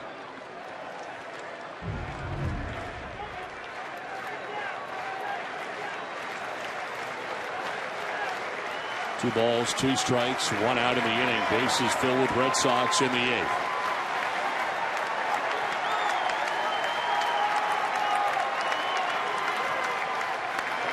ELLSBURY lines it down the left field line. It is hooking foul. Couple of breaking balls back to back that Jacoby has taken into foul territory down that left field line. Remember back in the 7th inning, Jacoby not happy about a strikeout call on the outside part of the plate. Ditto for Dustin Pedroia following him.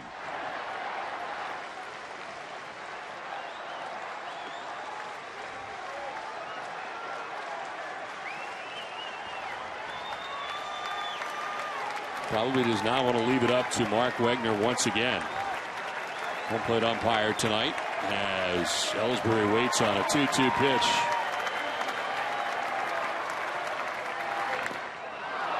Fouled at the plate. And he hangs tough here. 2-2.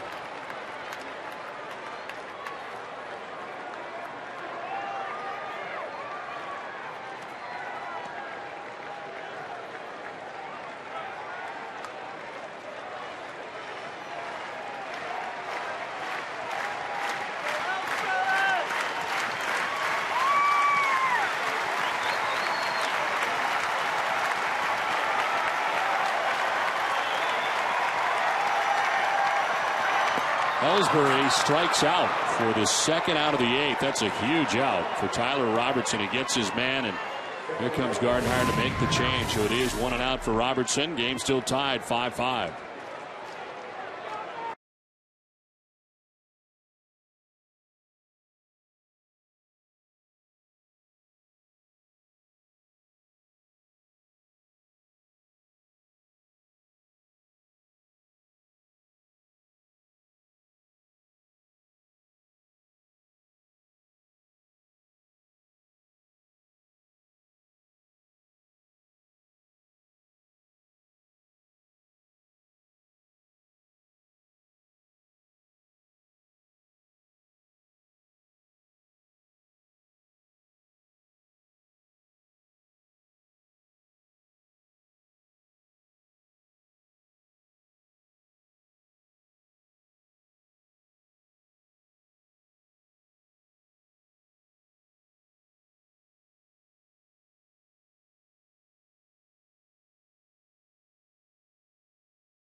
bases loaded, and Jacoby Ellsbury striking out for the second out.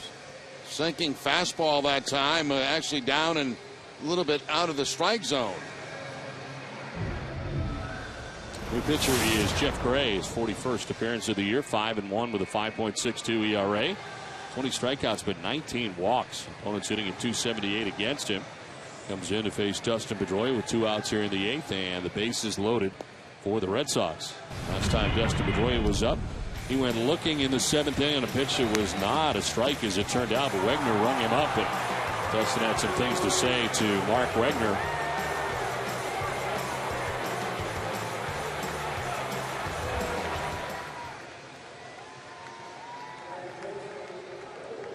No chance to put the Red Sox on top in the 8th in a 5-5 game.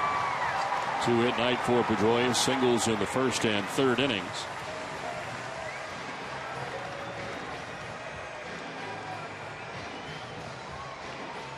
Crawford at 3rd, Shopping at 2nd, Aviles at 1st with 2 outs in the 8th.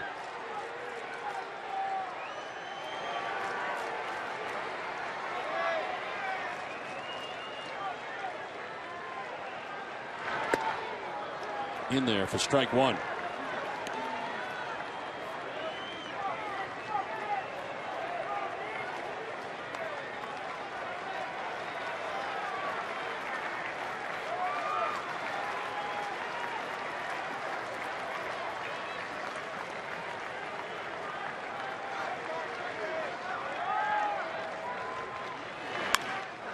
In the air to right center field.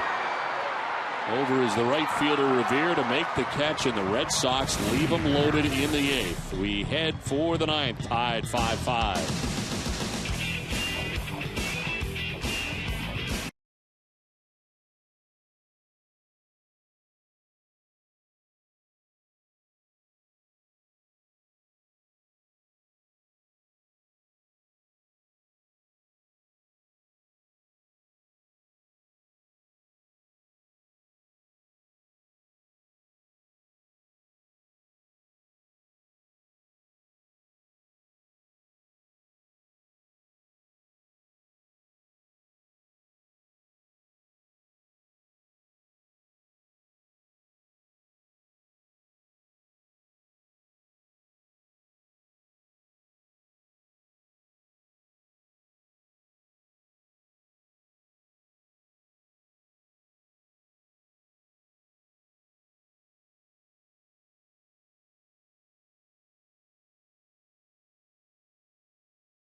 Well, the Red Sox certainly had their opportunity, bases loaded, but Jacoby Ellsbury going down on a strikeout on a fastball that was down and out of the strike zone, and then Dustin Pedroia with the pop-up to right field.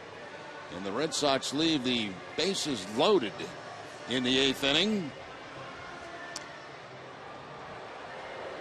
Pedroia frustrated, no doubt. Red Sox 3 for 13 with runners in scoring position tonight.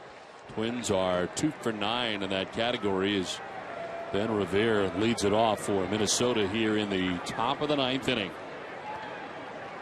Revere is 2 for 4, has 2 singles in the contest. He's also grounded out twice. Andrew Miller back on the mound for the Red Sox, got the final out of the 8th, and he starts the 9th.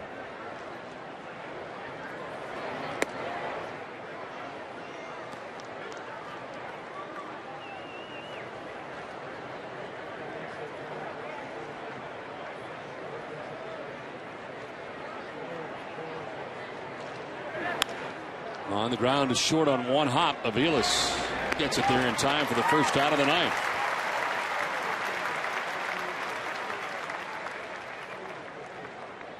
Vicente Padilla now warming in the Red Sox pen, while the Minnesota Twins have Jared Burton warming in their pen.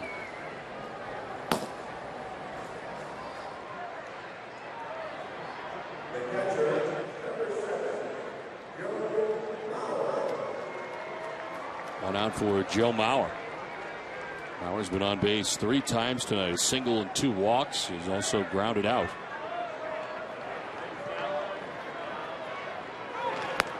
As he takes ball 1 away. Red Sox 5 runs, 13 hits, no errors. The Twins 5 runs, 11 hits, 3 errors.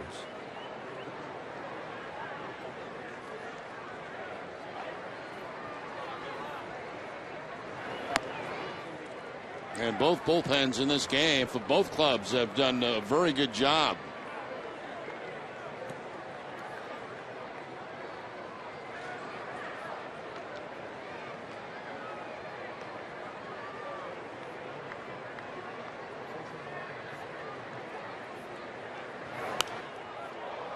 Fouled off to the left, and it's 2-1.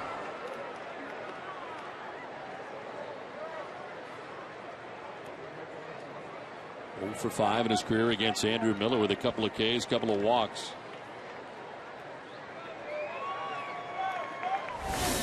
Josh Willingham waiting on deck for the Twins here in the ninth.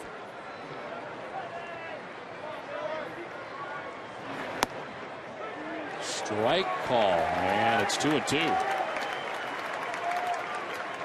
Shopik thought that was strike 3. Yeah, I think you're right, Don. I think for a second he thought it was strike 3. He was ready to go down on third base to throw the ball around the infield.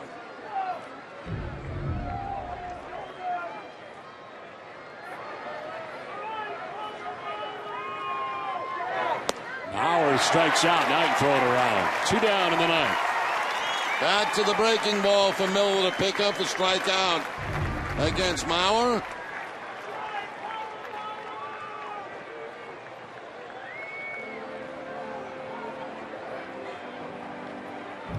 Bob McClure, the pitching coach, out to talk to Miller here with Josh Willingham coming up.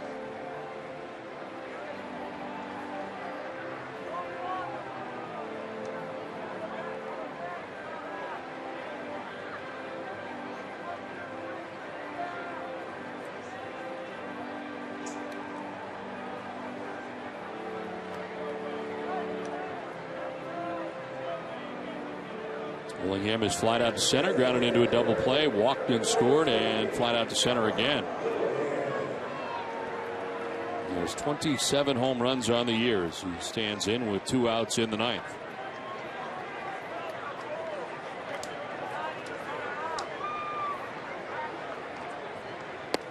Willingham takes strike 1.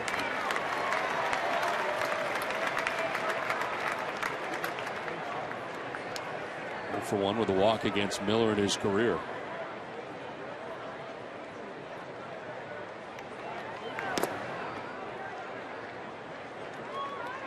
Miller's retired all 3 Twins he has faced in the game since coming in. 2 groundouts and a strikeout.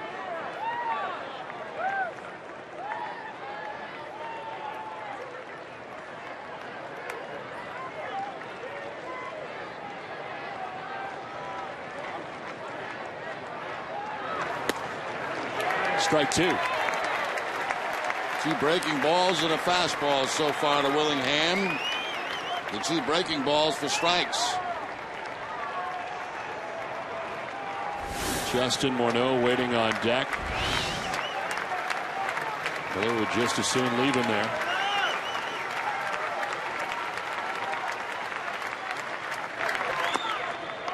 Down and in, 2-2.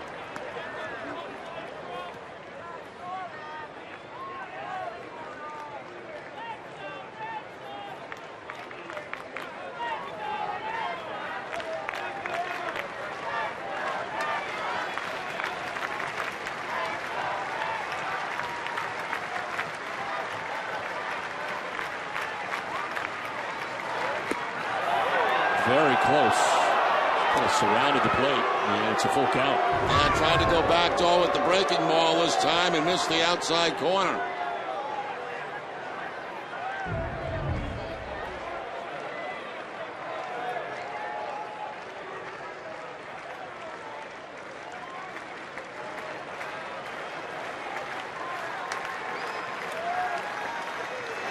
Willingham stays alive as he fouls a 96-mile-an-hour fastball back.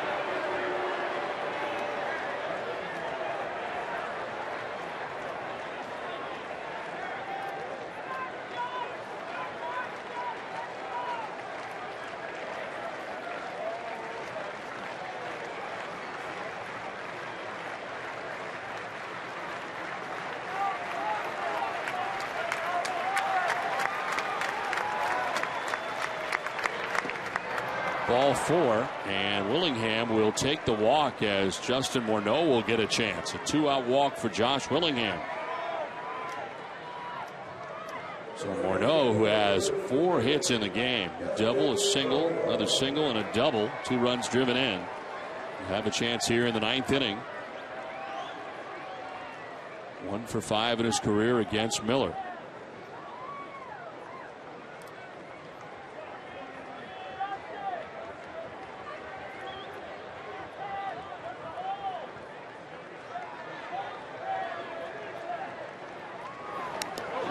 Gets hit. He'll head down to first base. And into scoring position goes Willingham. Second time that Miller has hit Morneau in his career. Bobby Valentine is coming out here. He's going to make a change with 2 outs and 2 on in the 9th inning. Game tied 5-5 from Fenway.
Andrew Miller pitch. Tried to come back inside with the fastball and gets Morneau. Miller thinking it hit the bat.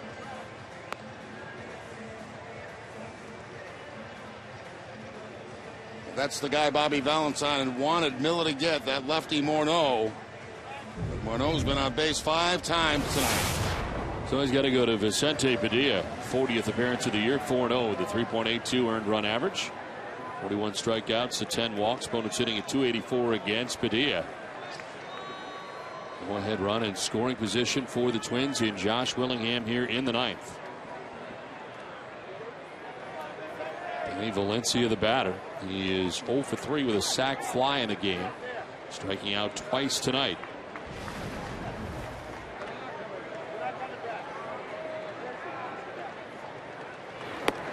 Valencia takes strike 1.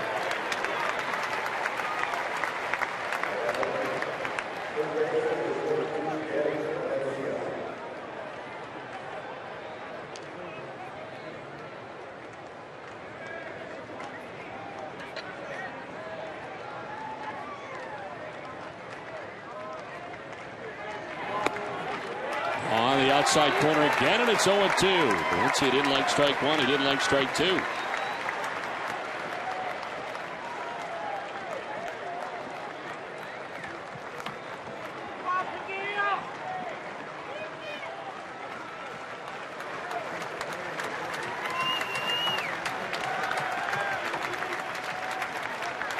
Valencia strikes out. Padilla does a nice job, gets his man as he comes in. The Twins leave a pair. Coming up, Cody Ross, Adrian Gonzalez,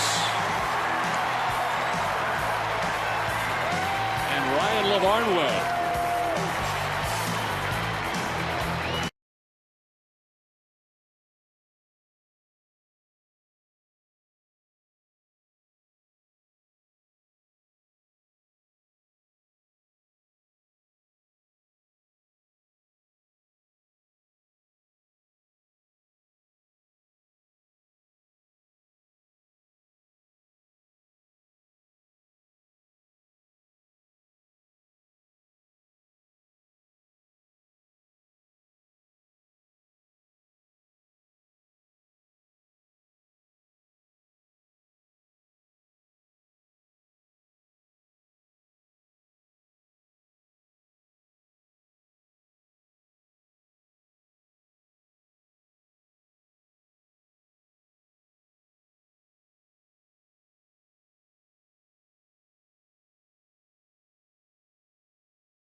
Last half of the ninth inning. Jeff Gray got the final out of the eighth, back out there for the ninth. Cody Ross leading it off. Ross first pitch swinging, carves it foul to the screen. And that swing was designed to end the ball game.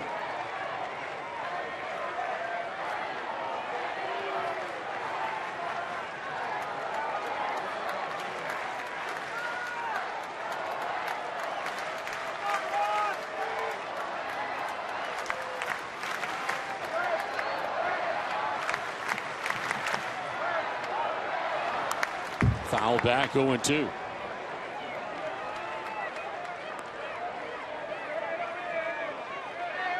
Ross with a two-hit night, single in the third, double in the seventh.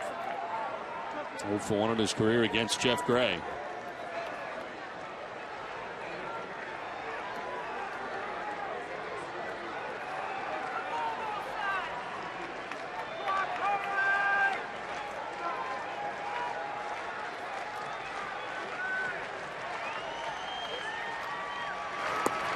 So the swing and a miss, strikes out for the first out of the ninth inning. Fastball, breaking ball, sinking fastball to get the strikeout there against Cody Ross.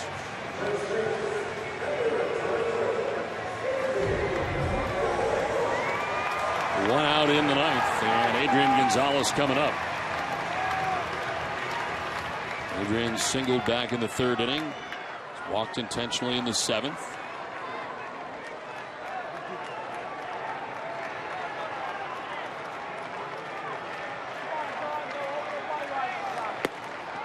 Take strike one.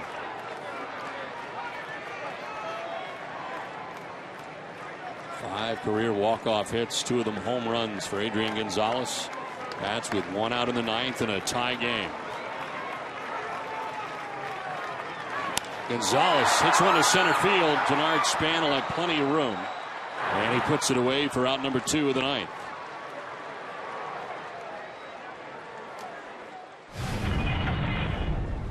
Ryan LaVarnway coming up back in the 5th inning. Grounded into a double play with runners at first and second. In the 7th inning with runners at first and second and 2 outs. He ends up fouling out. Now he comes up with the bases empty. And 2 outs here in the 9th. 0 for 7 so far this season with the Red Sox after being recalled from Pawtucket. Strike 1.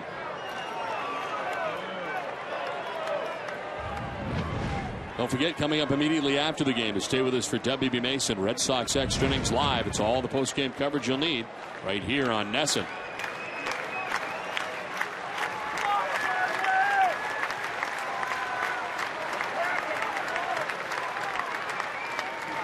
LaVarnway hits one out towards deep left center field. Back at the wall. It is high off the wall.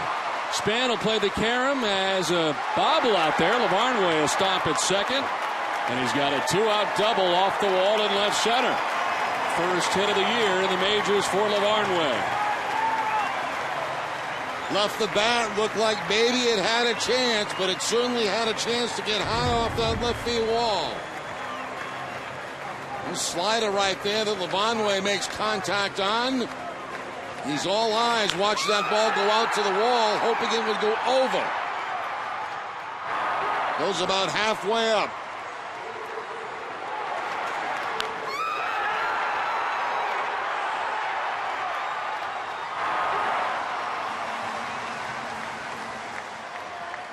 Pinch runner coming out here. Pedro Siriaco is going to run for LaVarnway.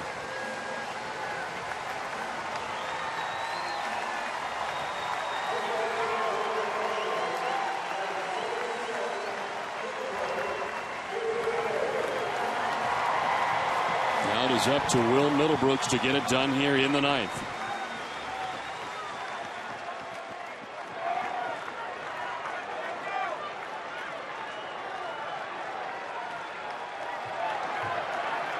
Red Sox have had 2 walk-off wins, looking for their 3rd. Middlebrooks 0 for 4 in the game tonight.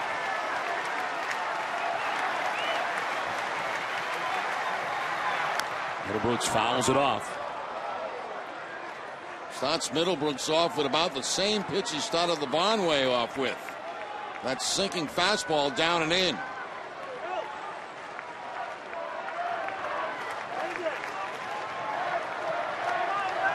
The shredder would like to shred right now.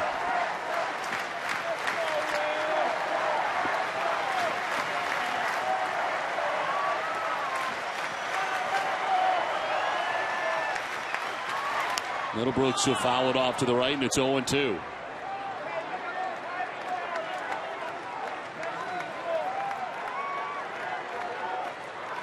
Two outs and runners in scoring position. Middlebrooks at 353. Pinch running is Pedro Siriaco at second base, representing the winning run here in the bottom of the 9th inning. Game tied 5-5 as Jeff Gray stares in to find out what he'll throw. The 0-2 pitch. Middlebrooks takes it outside, 1-2.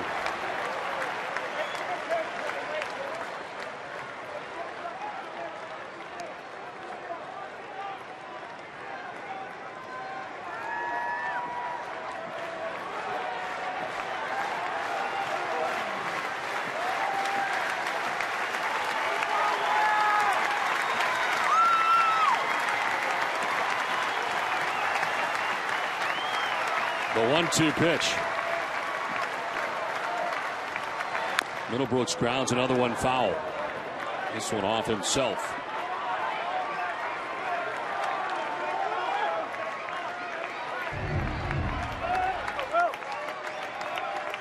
Had a pretty good fastball to hit right there and tops it.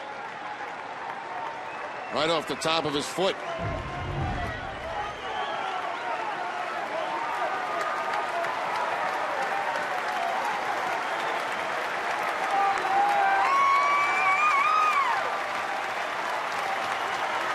2 outs in the ninth. Winning run at second base. A 1-2 pitch to Will Middlebrooks. Siriaco takes off as Middlebrooks fouls it off to the right. That's not a bad play at all, because it's almost a gimme for third base. And if the catcher does make a throw, there's always a chance of a bad throw going out into left field.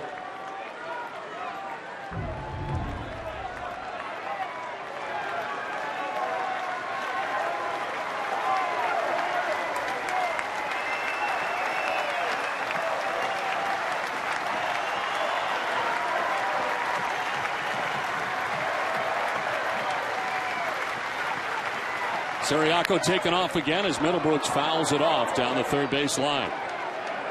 They're not even going to make a throw. The third baseman, Valencia, was not even covering the bag. He's holding his position. Make sure he does not leave a vacant hole at third base.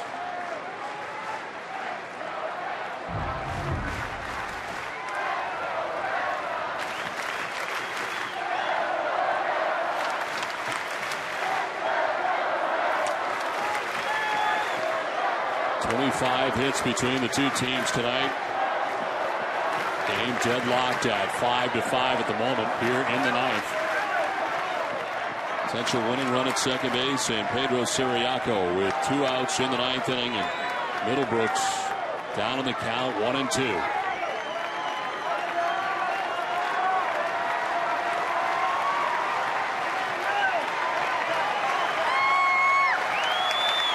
Middlebrooks down the right field line. It is making its way foul.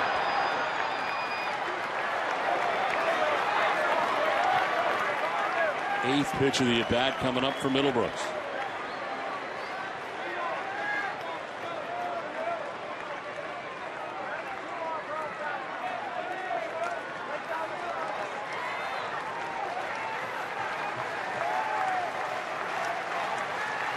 The shredder is definitely ready to shred.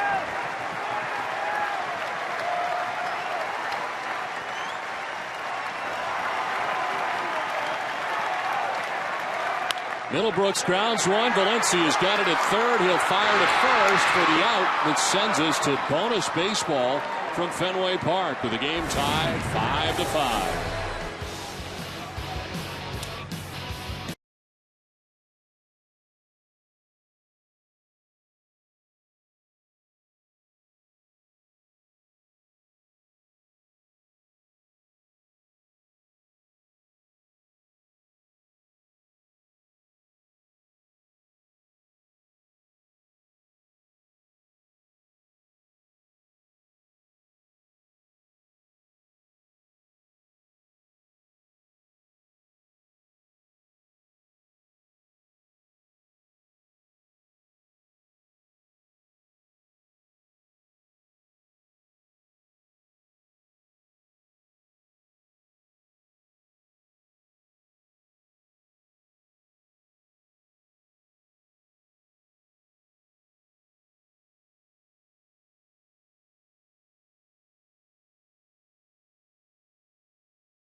Join Jenny Dell for this week's Top 9 Countdown, including a look at the Red Sox first-round pick, Devin Marrero, the Red Sox best plays of July.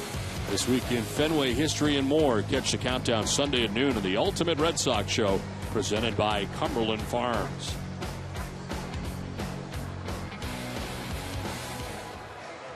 Red Sox are now 3 for 14 with runners in scoring position as we head into inning number 10.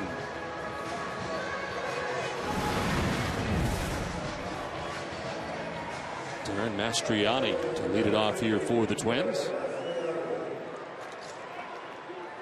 Mastriani is 1 for 4 with an RBI single back in the second inning as he leads it off in the 10th.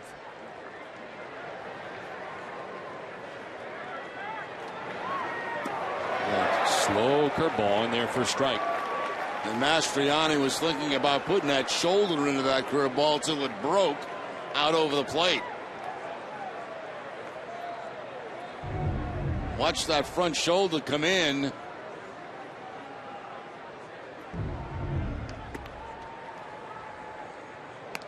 1 ball, 1 strike to Mastriani.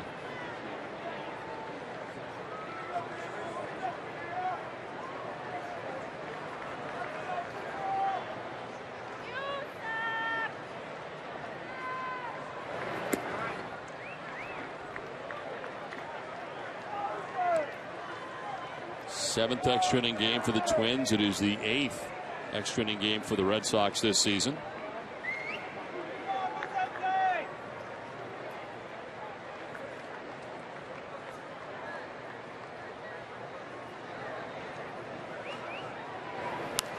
This one fouled off.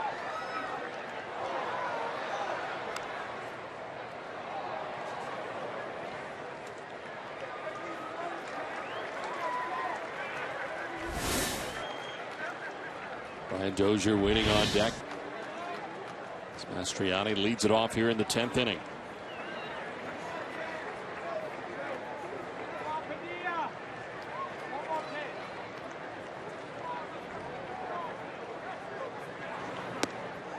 Outside, full count.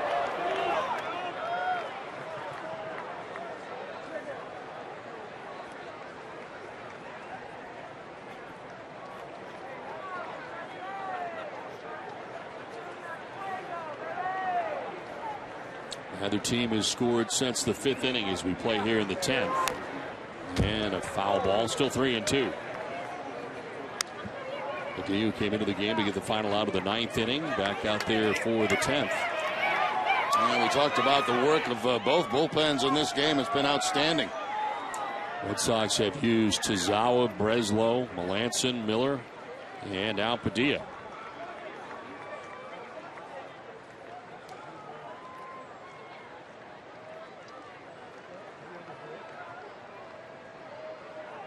Mastriani sends one out towards right center field. On the run is ELLSBURY and Ross, and it'll fall. ELLSBURY cuts it off, but Mastriani is into scoring position with a double to begin things here in the 10th inning. Two guys trying to track that down. Jacoby ELLSBURY with his speed and Cody Ross. But the ball does fall in, and Mastriani has the leadoff double here in the 10th inning. Second hit of the ball game for him. That ball was in the air a long time. Yeah, but really not in an area where either guy could even make a dive to try to make the play. Well placed out there in right center. And Mastriani in scoring position with nobody out here in the 10th as Brian Dozier now stands in. Dozier, after a big night last night, is 0 for 4 in the game tonight. Squaring to bunt, pulls it back and takes strike 1.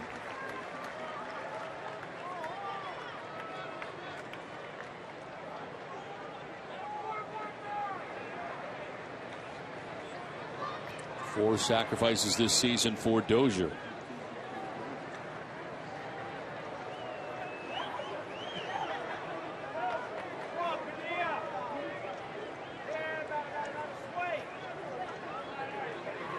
Dozier pops it up, foul ground. Middlebrooks dives to make the catch. Will Middlebrooks in foul ground makes the grab. Sacrifice unable to get down for Dozier because of the play by Middlebrooks. Bad angle for the for Dozier on that. He bunts underneath the baseball and pops it up. Middlebrooks doing the rest. See the bad angle right there underneath the baseball instead of on top of it. That's the reason for the pop-up. That's the reason for the great play by Middlebrooks.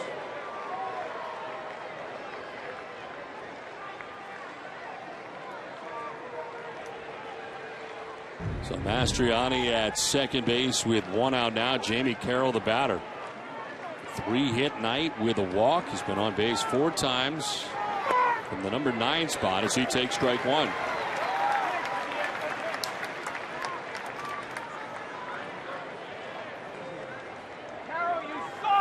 Twins have Burton back up again. In case they can grab a lead here in the 10th inning.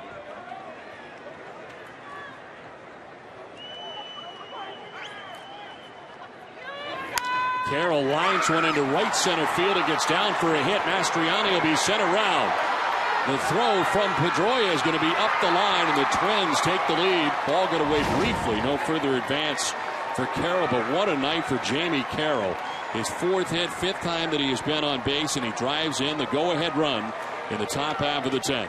Well, that's a manager's dream right there. I mean, you put a guy in the 9th spot in the batting order. He goes 4 for 4 and drives in the go-ahead run here in the 10th inning. Only his 3rd hit in 12 career bats against Padilla, but it's a big one here.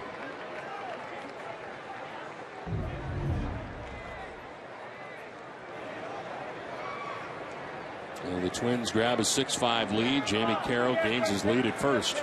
He may keep the pressure on, too, and try and steal. Bernard Span, the batter. Bunted foul.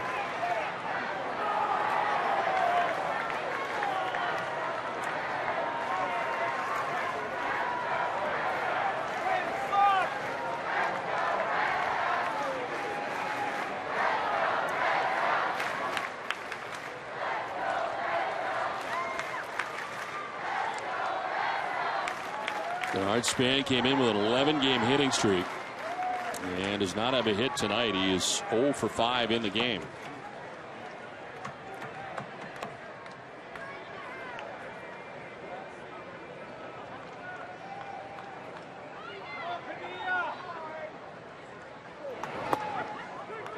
A strike call, and it's 0-2. Span with a look back at Mark Wegner.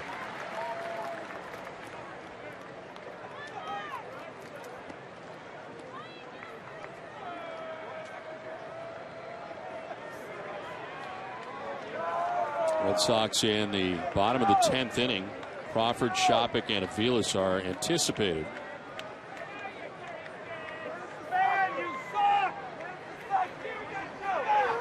Span chops one right side. Pedroia looked at second, but goes to first for the out. It's the second out of the inning as Carroll takes second base and gets up in a scoring position.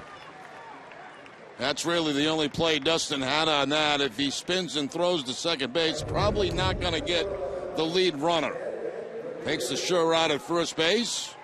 He takes a peek towards second, but no play there.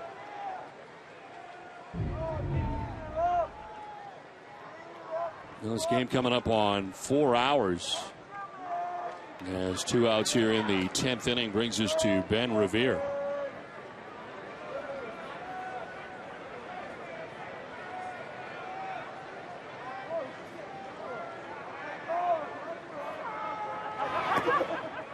Ball one.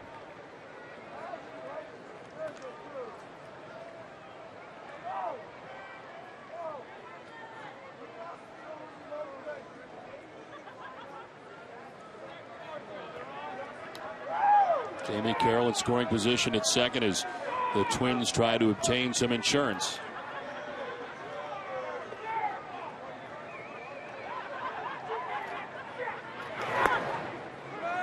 The high strike call. It's 1-1.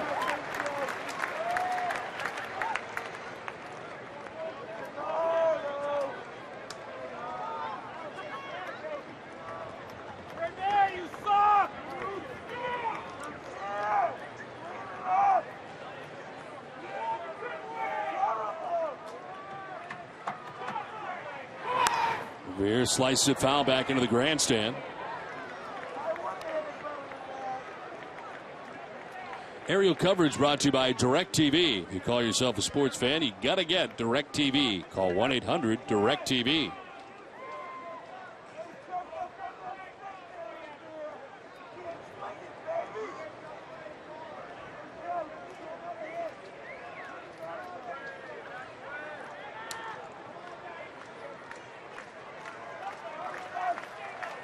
Jamie Carroll at second base. A run in for the Twins. 2 down and a 1-2 pitch. Revere grounds it foul.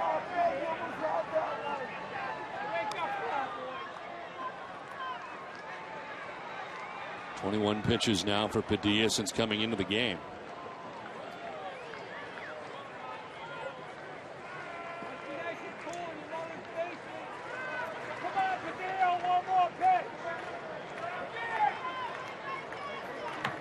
Red Sox only have a Sevis left in the pen. Revere strikes out to end the inning, but the Twins take a 6-5 lead as we head to the bottom of the 10th.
Southwest Airlines, New England Subaru dealers, and by Sullivan Tire.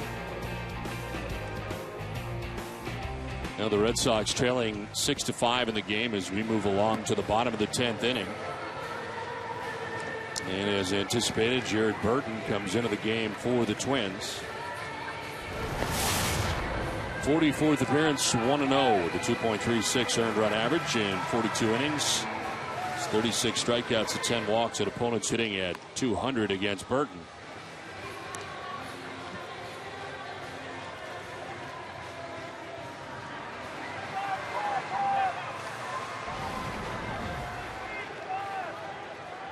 Six to 5, Twins have the lead. Carl Crawford has had a good night.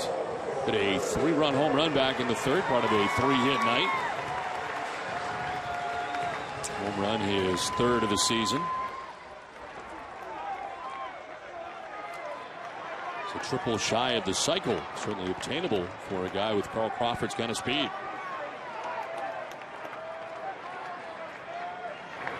And Crawford takes ball one.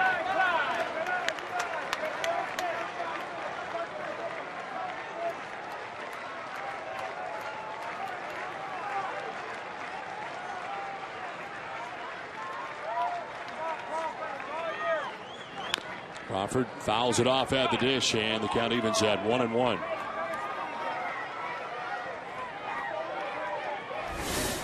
Ellie Shopik waiting on deck. Mike Hillis expected here in the bottom of the 10th inning.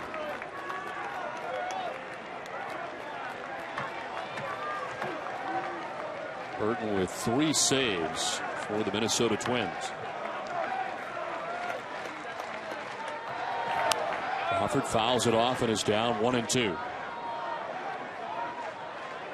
Red Sox have had their chances in these late innings. In the 7th, they stranded 2. In the 8th, they stranded the bases loaded. And in the 9th, they left Siriaco at second base. So 6 men left in the 7th, 8th, and 9th innings combined. And 10 left on base in the game. Crawford thought about it, holds off, and it's 2-2.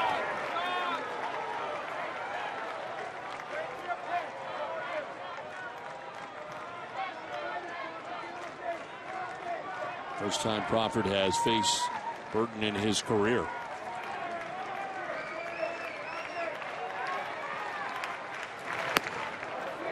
Outside, ball 3.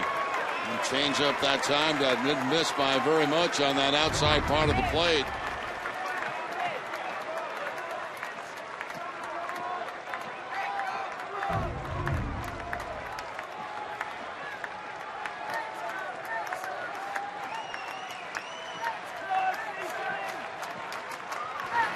Crawford strikes out for the first out of the 10th inning.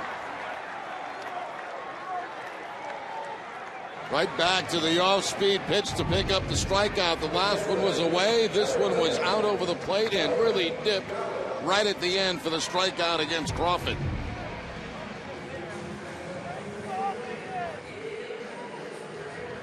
So one out here in the 10th as Kelly Shopik stands in. He is 2 for 4 in the ball game tonight, both singles. First time Shopik has faced Burton.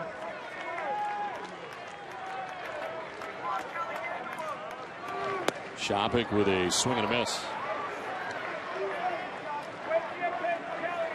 Right now you see a lot of changeups from Burton. Both to the left-handed Crawford, the leadoff changeup to Shopik.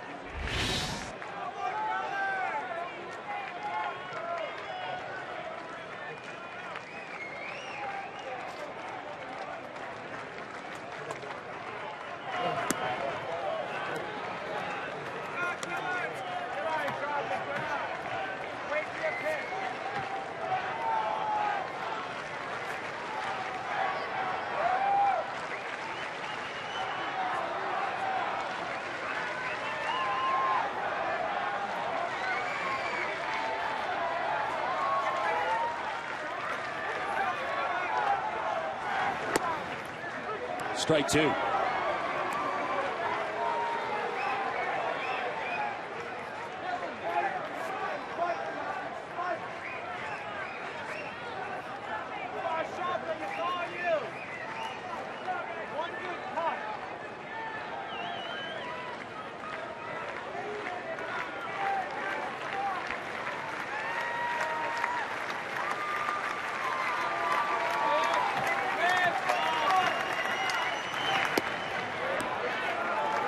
Two and two.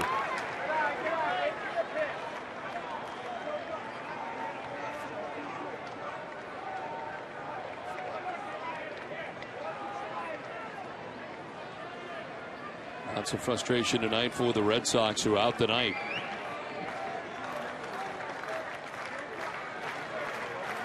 Eight strikeouts for Twins pitching tonight. Here's a 2-2. And that's inside, ball 3. So Burton's gone full here in the first 2 batters that he's faced since coming in.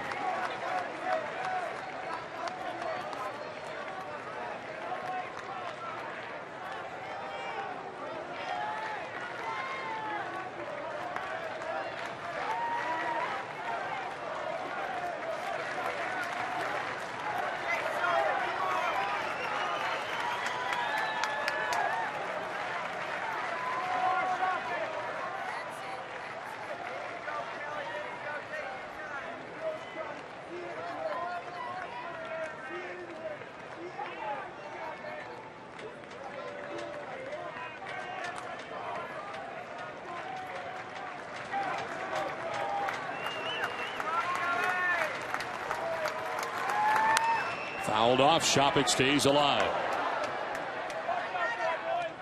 Good battle put on here by Kelly Shopik. 3-2 count. Couple of hits in the game for Shopik. 1 RBI coming back in the second inning.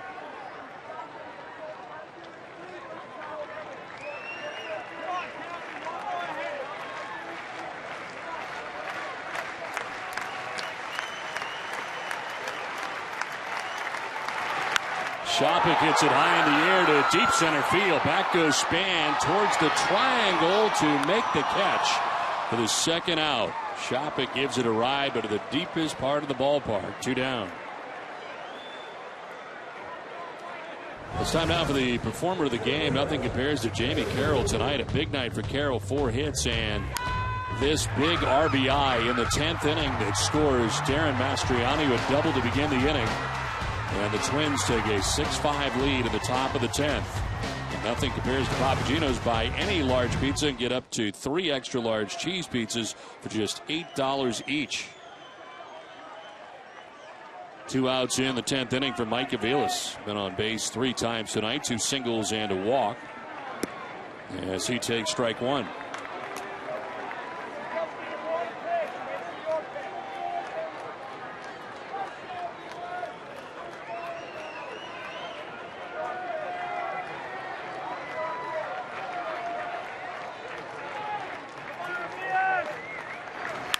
Avila sends it out to right field. On the run is Revere. Back towards the track to make the catch as the Minnesota Twins have taken the first 2 games of this 4-game series against the Red Sox.